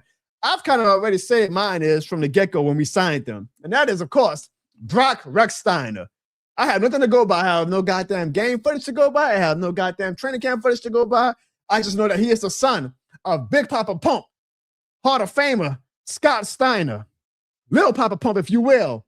And I'm just excited to see if he is half as great of an athlete as his dad was in WCW and WWE. Can he turn that into a productive career in the NFL? So he's going to be my training camp darling of 2026. Brock Rechsteiner, I am calling on you to get me overly hyped in ways that I should not be hyped. That I'm coming on the show next week, in 2 weeks, in 3 weeks, and I'm on Twitter saying, Brock Rechsteiner, y'all. We got Chris Olave, Jordan Tyson, Devon Valley, and we got Brock Rechsteiner, man. Best wide receiver core in the world.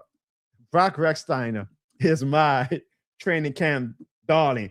Do you guys have any? I don't think I'm seeing in the comments you guys naming any training camp darlings that you are keeping an eye on. All right, this is a good one. Now, he was a highly drafted player, but he's kind of falling by the wayside a little bit, so I'll accept this as an answer.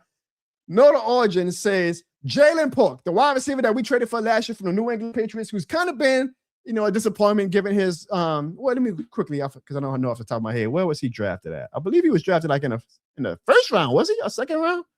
Jaden Brown was drafted in the second round, a 37th overall pick. That's even higher than when Tyler Shuck was drafted. And obviously, I'm sure a lot of you guys, if you're a general fan, at least do not know who Jalen Polk is. Probably don't even know that he was on the team, right? Like, Jalen Polk is on the team.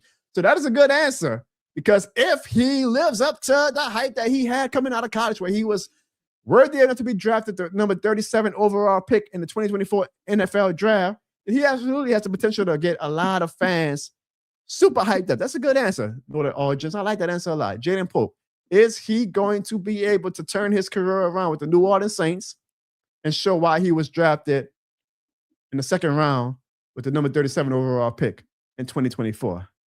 The Know the Child podcast says his is C.J. Donaldson, running back from Ohio State. Now, Know the Child podcast, when you say he's going to be your training camp darling, do you genuinely believe that this guy, C.J. Donaldson, has the ability to upseat Kendre Miller and Devin Neal to be the number 3 running back? Because we all assume that it's going to be Achane and Kamara, right? Like those two are locked in. Do you think that C.J. Donaldson is going to be a guy that can take the number 3 spot from the rest of our running back core? It's a good one. Again, I'm liking these answers. It can't be, you can't come on here and say, oh, Devon Valley is my training camp darling. Oh, Jordan Tyson. No, I mean, Jordan Tyson was the number 8 overall pick in the draft. He can't be a training camp darling. It has to be somebody that, most fans don't know about. I'm glad that you answered this seriously. I love, again, keeping my enemies closer. He says his Falcons training camp darling is Troy Anderson. Hopefully my boy can bounce back to being a beast. I pride myself on being a football addict, Mr. Ripley, and being a football savant.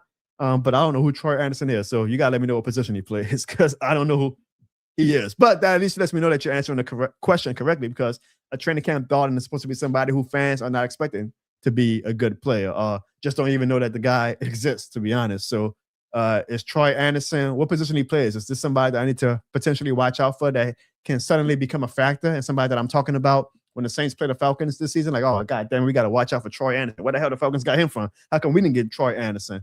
Slim South says he also agrees that Brock Rechstein. I think Brock Rechstein is probably going to be the favorite training camp darling of a lot of people because, he's Scott Steiner's son, Big Papa Pump, a genetic freak.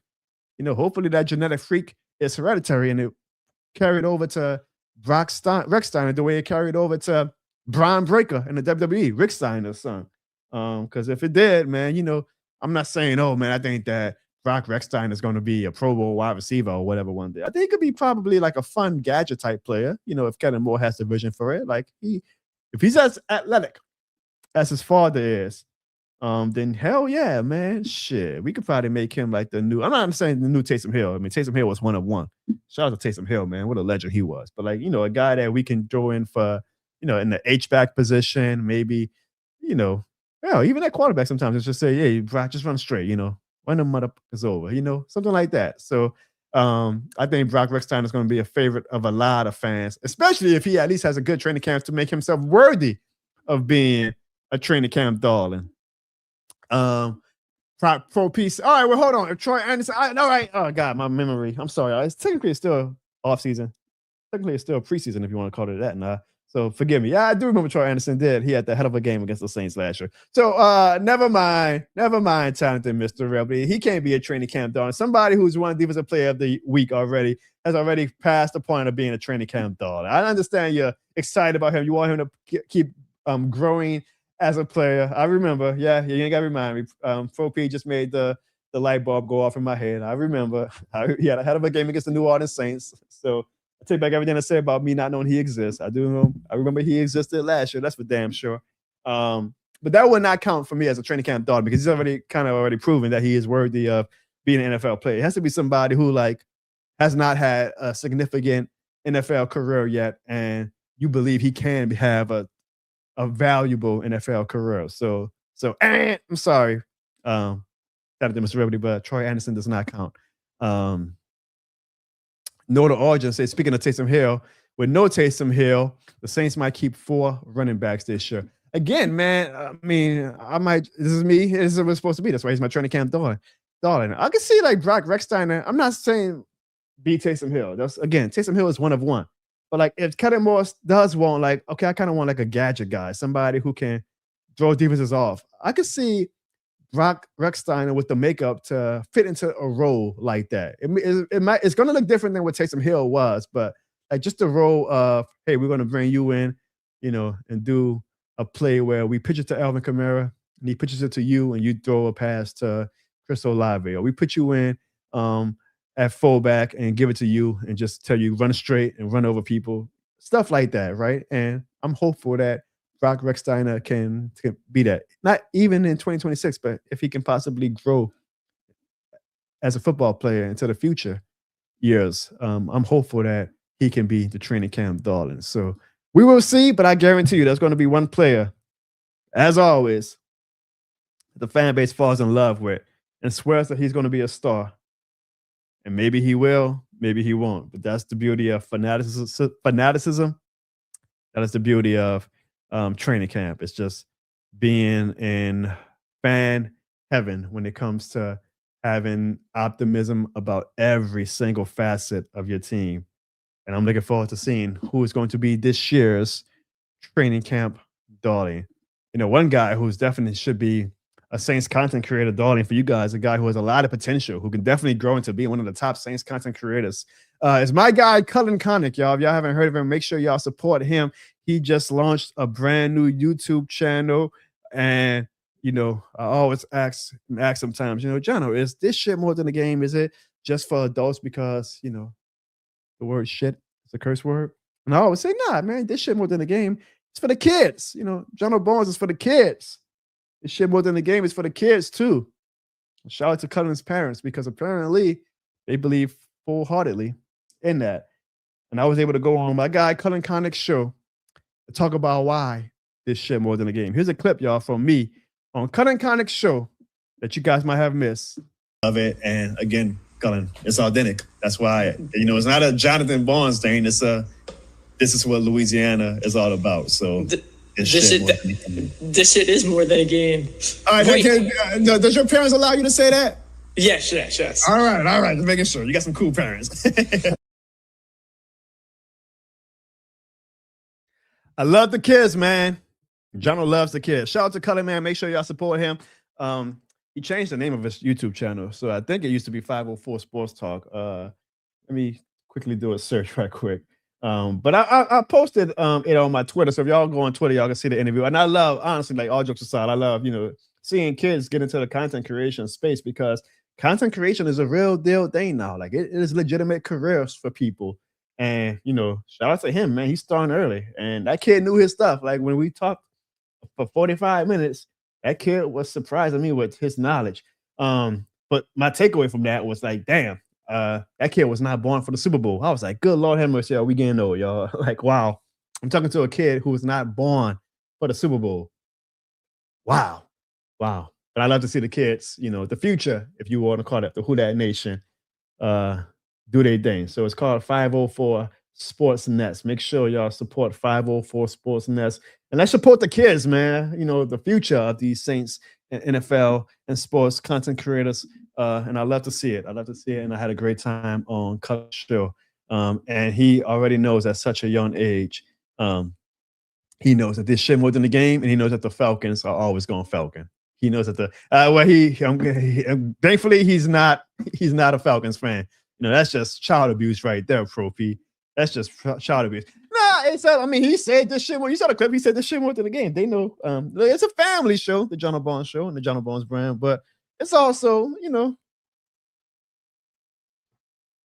parents will understand, or they should understand if they ever come into my content. It's not always going to be, you know, PG-13 or, you know, things like that. We're going to talk adult stuff sometimes and do adult content. I'm not talking about like porno. I'm talking about just like, you know, curse words and stuff like that. So the kids are the future though. And Jono Barnes is for the kids. So shout out to Cullen, man. Make sure y'all support his blossoming YouTube channel. And I was happy to be on his show. I was also very happy, man, again, to see The Odyssey last week. But that was another movie that really entertained me this past off season that I didn't talk about too much on my show, but I loved it. And that was Obsession. I don't know if you guys have seen Obsession. Let me know in the chat. Have you guys seen the movie Obsession this summer? A cool thing about it was that it was made by a YouTuber. And I love that, you know, we're kind of having a algorithm shift in Hollywood, at least, where like YouTubers are becoming full-fledged directors and having massive success. Obsession is probably one of the biggest movies of the summer, along with another movie called Backrooms that was made by a YouTuber. That's the future, you know. I love that people don't necessarily have to move to Hollywood or New York to get their art out there or get discovered and get opportunities that 10, 15 years ago, you would not have to have opportunity to get.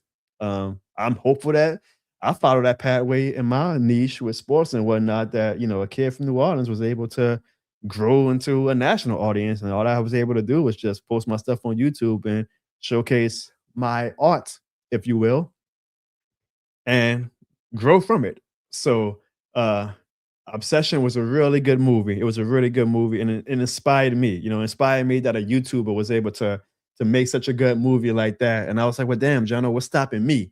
What's stopping Jono Barnes from being able to make a movie? What's stopping Jono Barnes from being able to deliver my art to a national audience? So, like all geniuses do, you copy off other geniuses, right? So I say, well, I'm gonna just take the Obsession script, but I'm gonna make it into a Jono Barnes script. And so I hope you guys enjoy as we continue to film this movie. And I hope you guys support this movie, by the way. I'm putting my heart, my blood, and my soul. Yeah, ASAP. I love to see Black people succeed. So Quentin Brunson and Issa Rae, they started on YouTube too. And now they had two of the most successful shows in recent memory with God damn, why am I drawing a blank? I'm about to say Abbott Elementary. And what was Issa Rae's shows on HBO? I forget. I just remember they had a lot of sex scenes on it. That's how I'm sorry. That's how I was able to discover it. But I love it. I love it. I love it. And I'm hopefully going to follow their path. And I'm starting off with this movie of Obsession, the Jono Barnes way. And I want to show you guys an exclusive clip of it.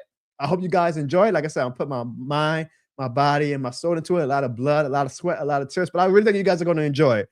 So here's an exclusive, y'all. If y'all haven't seen it yet, Obsession, the Falcons fan version.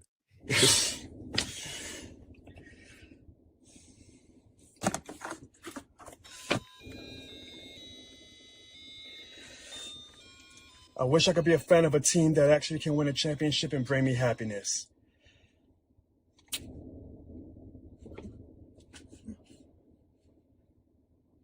Yeah, that makes sense. Who that? That movie gonna be so good. Oh, that movie! I know y'all gonna be in there opening weekend to watch that movie. I know Atlanta gonna be sold out. They're gonna be lines at the door like a Michael Jordan shoe release. They're gonna be, we gotta see this movie. We gotta see this movie. So make sure y'all support me. Obsession, the Falcons fan edition, coming out soon.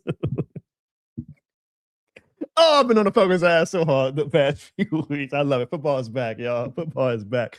All right, so I told y'all we got 5 super chats. I'll tell y'all like some backstory. I just go into more depth about those silly videos I did today of the Netflix documentary and of the Obsession spoof. We got 2 super chats. So I'm good with that because we got a $5 super chat. I was trying to get 5 $1 super chats, but we got 5, so I'm good with that. By the way, also thank you to everybody who left the super chat last week. Every super chat we get, we invest right back into the show. So to the king of super chats, Bruce Saint, to my girl, the lovely Sandra, and to Swagger 4K. You guys are this shit more than a game certified. And Sandra, you along with the lovely Becky will be on this banner next weekend. Sandra, because you are wearing that awesome ass shirt on your profile photo, just like Bruce Saint was currently on the This Shit More Than a Scoreboard, your name will occupy that scoreboard next week. Y'all want to be on the scoreboard? Just leave a super chat and you can get on This Shit More Than the Scoreboard. I'm gonna tell y'all some funny stories about the Falcons fans after those videos. But also, let's do as we wrap up the show, let's get into the Ask Jono segment. So if there's any questions that you guys have for little old Jono, now is the time to start asking in the chat while you guys think of any questions. I'll tell y'all some funny social media stories. ASAP kind of alluded to one earlier today about those videos. But get your questions in now. Any question. I mean, there's a lot of sports news, non-Saint sports news that goes on throughout the week that maybe you guys want Jono's opinion about. So if there's anything that's interest of you, ask Jono. It could be a Saints question too if it's a Saints question. If you guys are just so Saints heavy, but if there's any question you have, now's the time to ask Jono. Now, I will also give you guys the story. Again, being that I'm on Boo Crew Media now and I kind of have a wider audience, that Obsession skit that I just showed you guys, the Falcons Twitter at least got a hold of, not the official Atlanta Falcons Twitter, but when I say Falcons Twitter, I mean like the audience of Falcons fans on Twitter. And they, a lot of them were, some of them were able to get the joke of it or have fun with it, but a lot of them were not happy with it. And I love it because it just lets me know, whereas, for the first few years, it was Bucks fans who hate me, like just on my ass because I took a lot of shots at them and had fun with them. I was always a little upset that I'm like, damn, I take more shots at the Falcons than anybody, and their fan base has not been able to discover my content. Well, they're starting to discover my content, and some of them ain't happy. And of course, Jono Barnes is kind of becoming, on social media at least, like the king Falcons trolls, which I wear with honor and I love so much. And I'm going to carry, heavy as the crown, but I'm going to wear that crown and carry it all throughout 2026. And as my audience continues to grow on social media, everything, by the way, y'all, I'm growing so much on social. Like YouTube is the only thing where I'm not really growing. I'm not mad because I have such a great tight-knit community right now with you guys that I love so much. Again, the foundation of the Jono Barnes Show. But I'm like, God, that like Instagram is blowing up. Twitter, of course, has always been great to me. Even TikTok, slowly but surely, is growing. YouTube is just like stagnant. I don't get it. But either way, definitely on Instagram, like I'm really growing. And Falcons fans are discovering my content. And I got some interesting comments from Falcons fans this past week, who probably don't get my brand, which is fine. I guess, hey, well, I say the shit more than the game. For a lot of people, the shit really is more than the game. First thing I'll say is, Mr. Ripley, Pro P, I don't think Juddy Bell's in the chat tonight, but to him, Red Swarm, Archangel was in earlier. I will say this. It's the only time I'm probably going to say this, because now it's football season, so it's about to be haterade from here on out. And I'm drinking that haterade in one drop. I do appreciate that y'all can have fun with my content. Like, y'all see the fun of it, and y'all, y'all get me, I guess. I don't know if y'all get me, but y'all get me. So y'all have fun with it. And I'm hopeful that as more Falcons fans discover my content, they kind of see that it's in fun and entertainment and that they have fun with it too. But I also know I'm expecting, I'm bracing for it because I've already kind of got some hints of it this past few weeks, that some Falcons fans are going to see it and just go off on me. And boy, are they going to talk shit about me. And boy, are they going to diss me and send me all types of mean texts and things like that, which I am looking forward to, actually. But I will also say I appreciate the Falcons fans. I can't believe I'm saying that out loud, but who get the entertainment of what I'm doing and the fun of what I'm doing with my content. And I'm not trying to be, hoorah Saints type of fan content or anything like that. I am sometimes, but like my content is unique. And I appreciate not only you Saints fans, but again, you Falcons fans who have discovered it and who have stayed around and who have fun with it, because y'all know that's what a rivalry is all about. It's about having fun, right? Like I say all the time, I've been to multiple games in Atlanta. I'm undefeated in Atlanta, by the way, y'all. Undefeated. I have never gone to Atlanta and walked out their stadium as a loser. And I don't ever plan on it either. But every time I go to Atlanta, y'all knows. And I go in the pack now. I ain't stupid. Like I don't go by myself and talk shit. But we talk shit. I've been with my family multiple times. Some of the best trips we've ever had, man. Some of the best family bonding moments we've ever had was in the goddamn Georgia Dome and in the Mercedes-Benz Stadium. And boy, we talk shit though. We be talking shit when we go to those games, man. But it's fun. Like, the fans around us, they understand. They talk back. For 3 hours, we enemies, right? But it's entertainment. It's fun. We have fun with it. After the game, always the times I've been in Atlanta, dapped off every single Falcons fan. Hey, man, best of luck to y'all in the future. Not too much luck, but best of luck to y'all in the future. Best of luck to you in your life. Go do your thing. This was fun. That's what it is all about. That's kind of how I view my content too. Like I'm gonna take a lot of shots at the Falcons. I take a lot of shots at the Saints. I'm gonna take a lot of shots at the Bucks. I'm gonna take a lot of shots at the Panthers.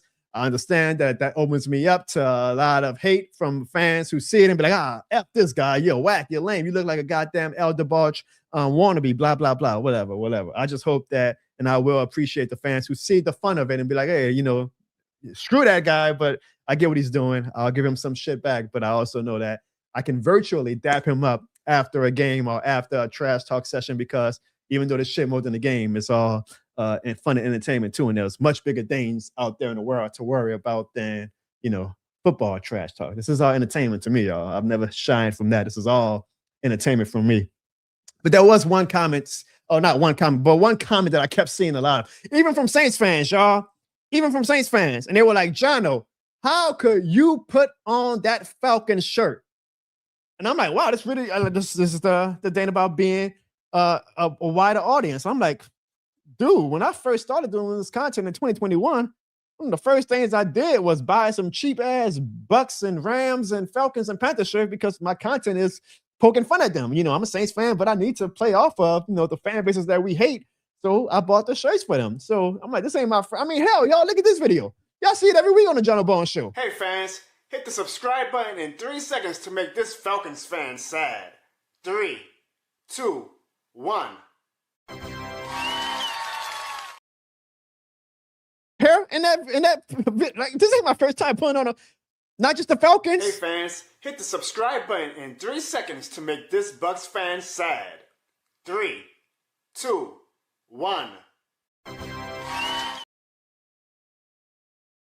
Oh, that I've had these NFC South Division 4 shirts for years now. For years. Hey fans, hit the subscribe button in 3 seconds to make this Panthers fan sad. 3, 2, 1. Ago that I bought those shirts and used it for content. So this ain't my first time putting on that atrocious, ugly Atlanta Falcons jersey. But I do it for the skits, man. I do it for the content. I do it to entertain people. I was chosen for a different path than most Saints fans, where I don't want ASAP Thickness or the Know the Chop podcast, Jerry, Mikey, or Sandra, or Sonia to ever put on a Falcons shirt. I will put on one because my path was chosen differently than what their paths are as far as being Saints fan. My path was to be Mr. This Shit more than the game. My path was to entertain the masses, even at the expense of me doing some things that requires a noble spirit. So I'm going to continue to put on that Falcons shirt. I'm going to continue to put on that Bucs shirt, that Panther shirt, in the name of entertainment, in the name of entertaining my Saints fans, but also the whole wider NFL audience. And as I continue to grow, if people are shocked that, oh my God, Jono Barnes has a Falcons shirt in his house, well, you're going to continue to be shocked because my pathway and my path in life has been to become a content creator and entertain the masses. One thing a lot of Atlanta Falcons fans were saying was, you will never, ever, ever see me wearing that Ain't shirt. I don't care what type of content creator you are, Jono Barnes, but you will never see me under any type of content putting on a Saints shirt. That's fine. But y'all want to know another shirt that you will never, ever see a Falcons fan put on?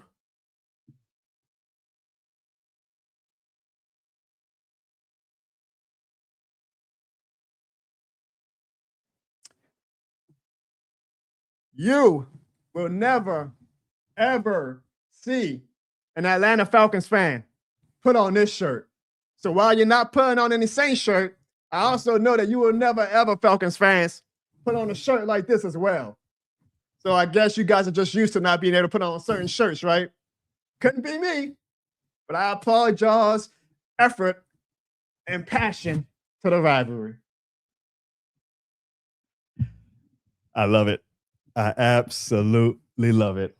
I'm going to have fun, y'all. I'm going to have fun this season. The show, the brand, I don't want to say the show on YouTube, it hopefully will grow this season.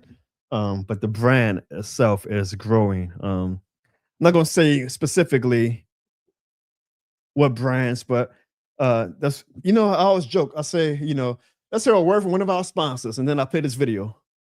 Here's a gift just for you for being a fan. Are you going to a sports game or a concert or any major event? Well, buy your tickets from SeatGeek and use the promo code JONO at checkout.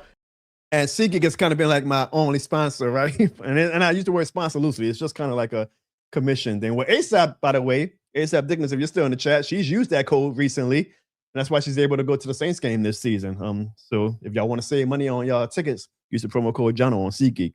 And also make sure y'all hit that like and subscribe button too. I was playing those videos to show y'all my NFC South shirts, but also to show that y'all should hit that like and subscribe button. But for the longest running joke is that I just haven't been able to get sponsors. Well, that kind of changes this year. I've had some national brands reach out to me, guys, proactively. Like usually they say you got to go to them. They ain't just gonna come knocking on your door. Where recently, I don't know what the algorithm is doing or what, but these brands have started to come knocking on my door. Well, my DMs, and offering me some partnerships and collaboration opportunities for the 2026 season. Stuff that I cannot wait to share with y'all, but I want to make the ink on the contracts dry before I willy-nilly announce to y'all some of these major, like one is a major brand that I'm like, whoa, when I saw them DM me, I was like, is that real? Like, I had to go on the profile and make sure that it wasn't like a spam account that was disguised as one of these brands. but it excites me because I'm like, damn, the season hasn't even started yet. So one, I guess shout out to Boo Crew Media because I feel like, I wasn't getting these before.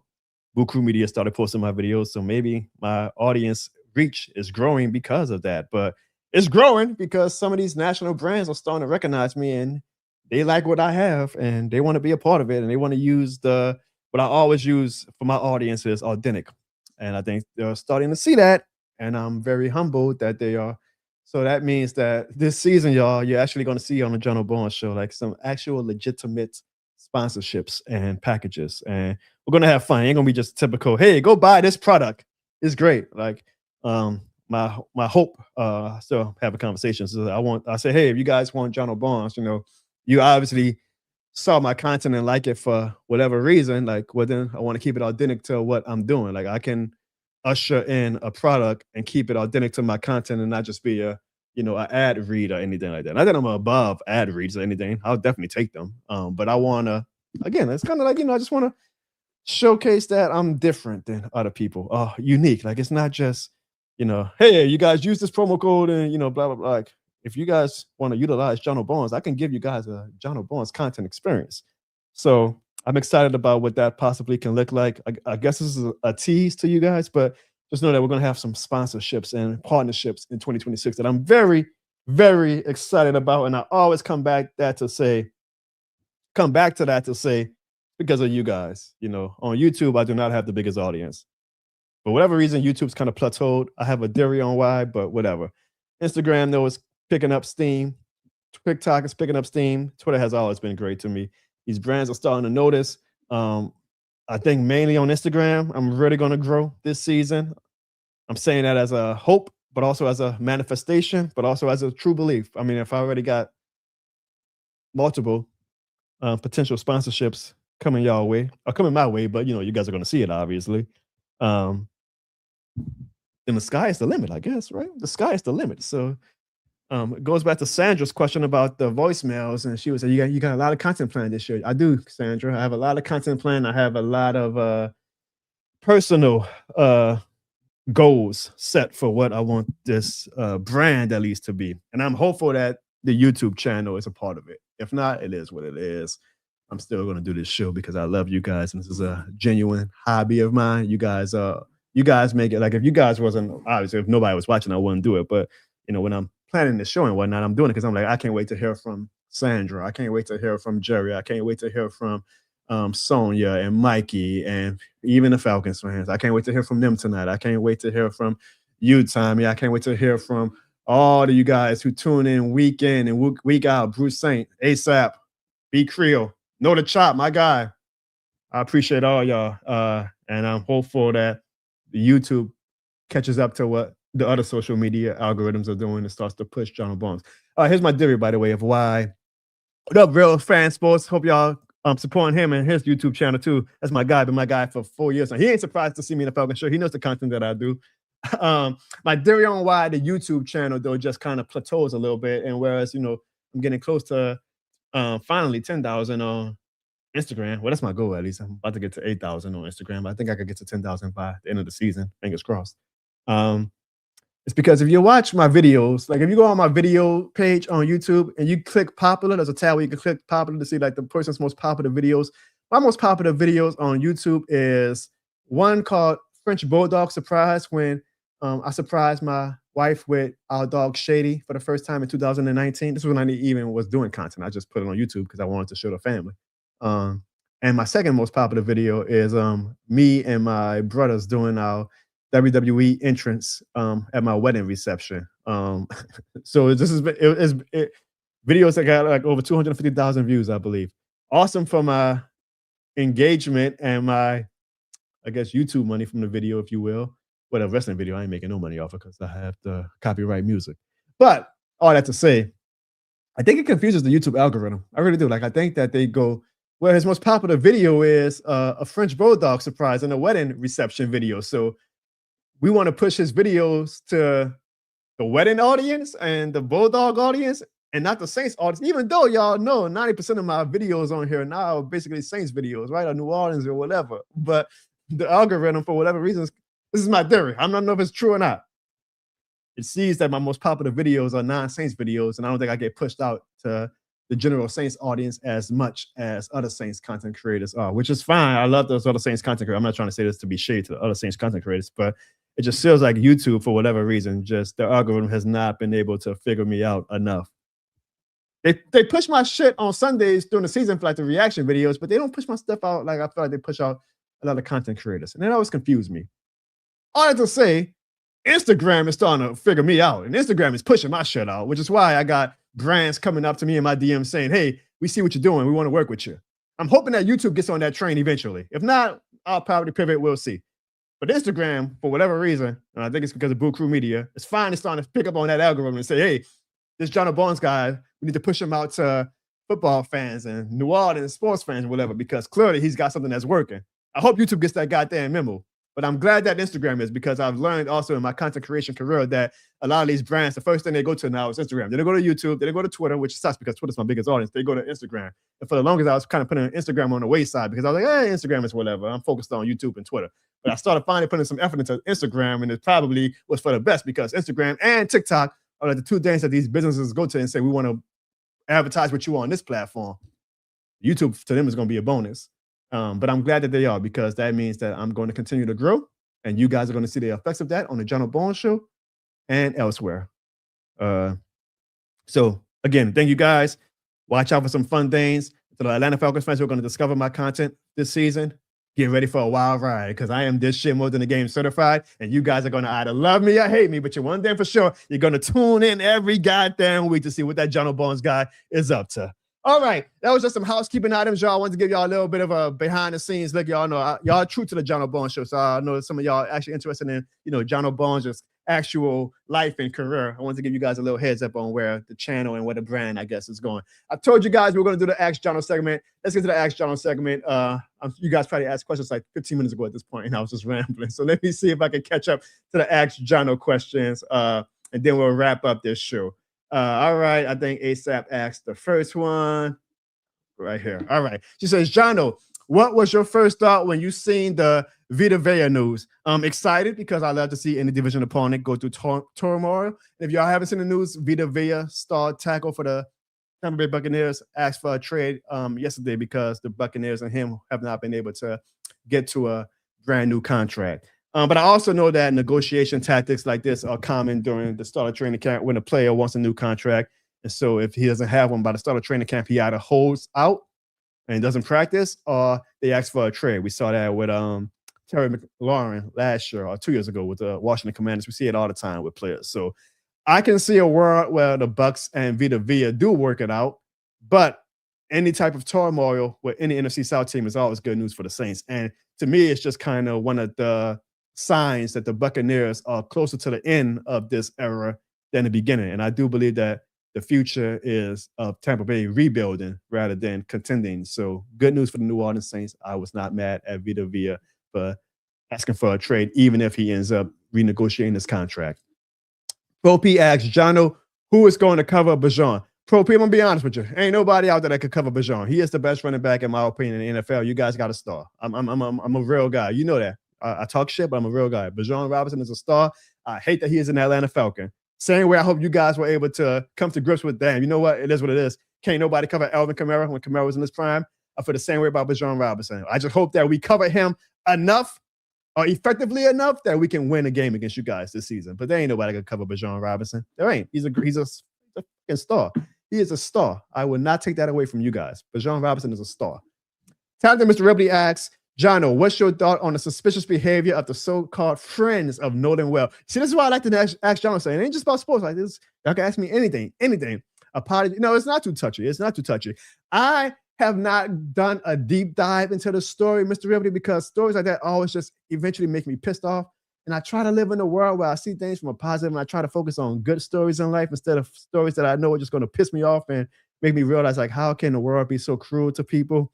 But it is fishy, right? Yeah, the only black kid in a group of white friends, and only the black kid doesn't come home, and then he's actually killed. And is the autopsy report legitimate or not? Then you start to wonder, does racism play a part into any of this? You assume it does, right? But I don't want to put too much of a strong opinion out there because I just have not had the heart to really go into the story.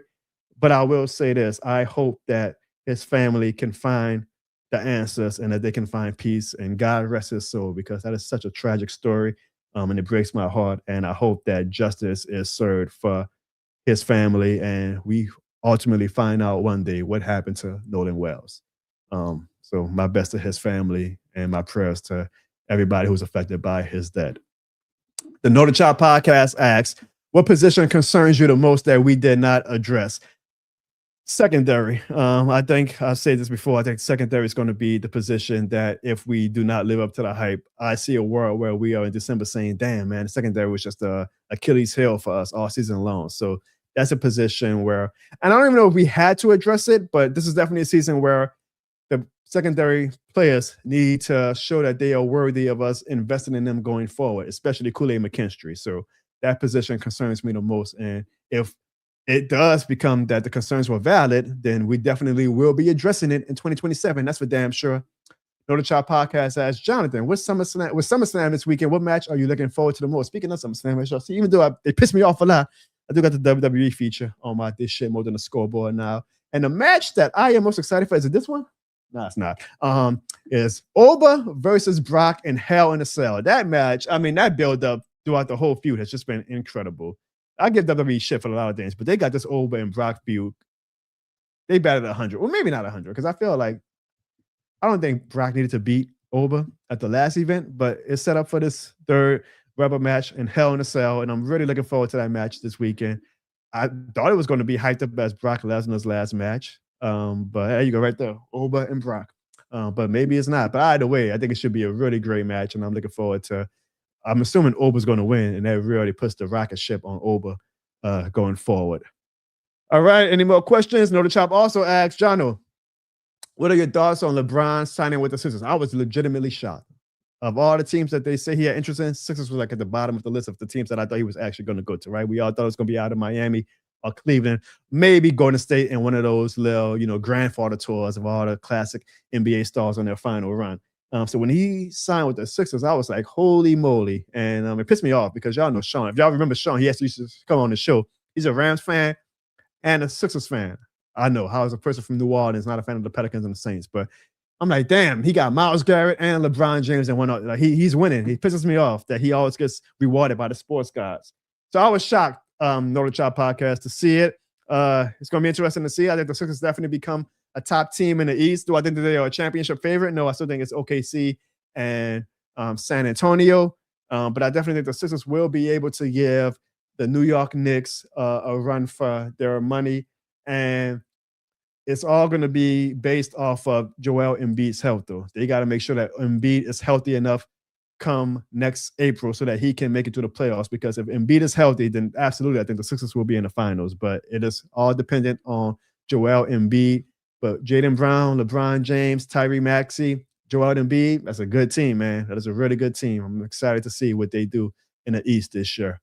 Any more questions, guys?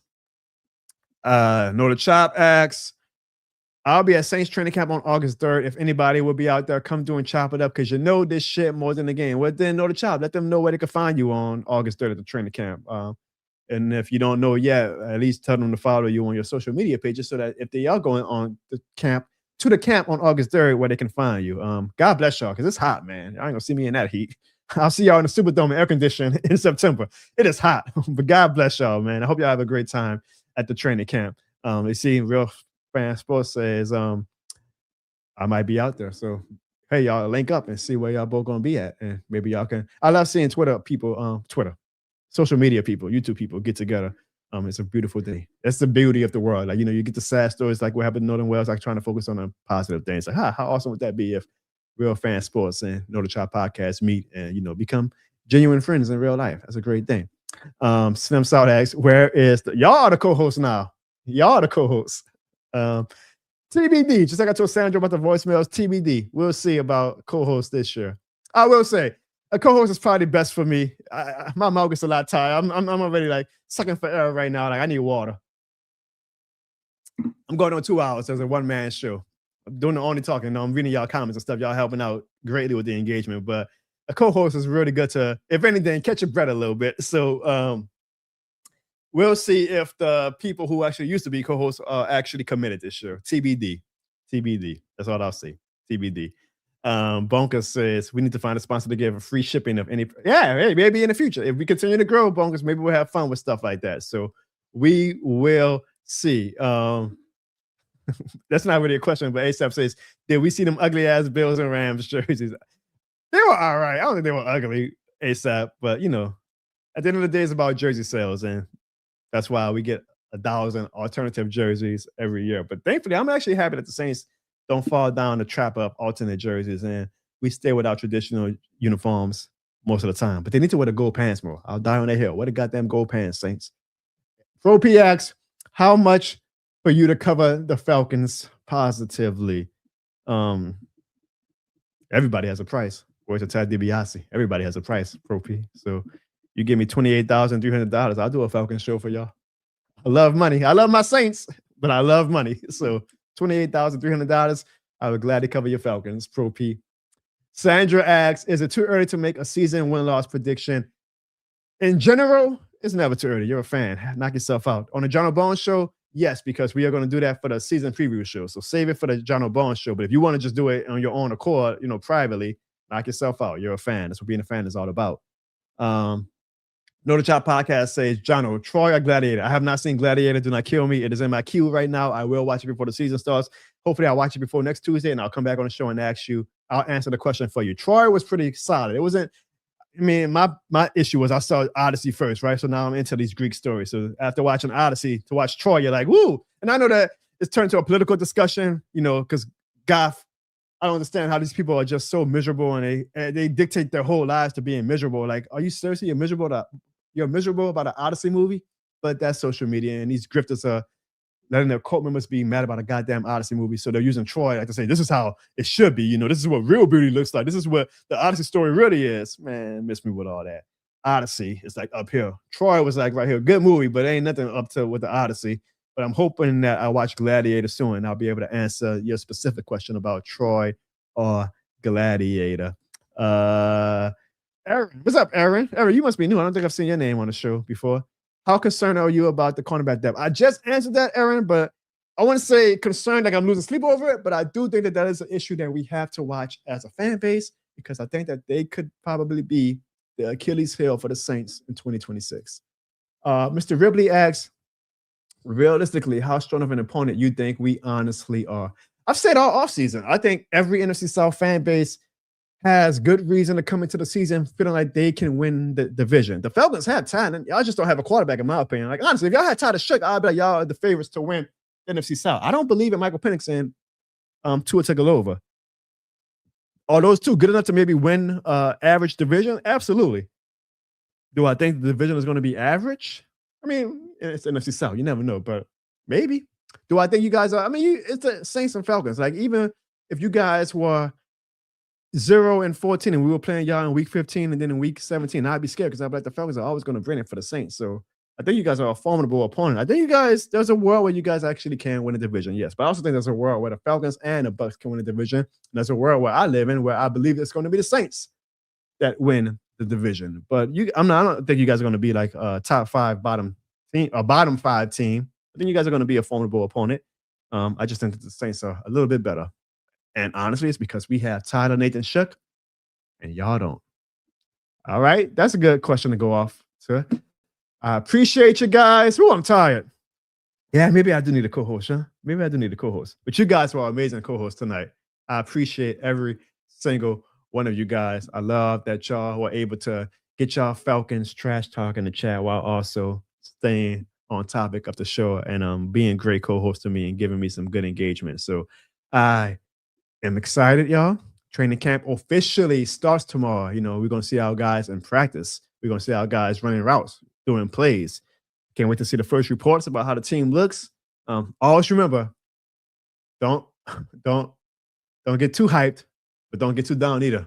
Try to be even keel. Try to be in the middle. However, if you do get too hyped, or if you do get too low, it's okay. That's what fandom is all about. This is the type of year. This is the time of year to be a fan.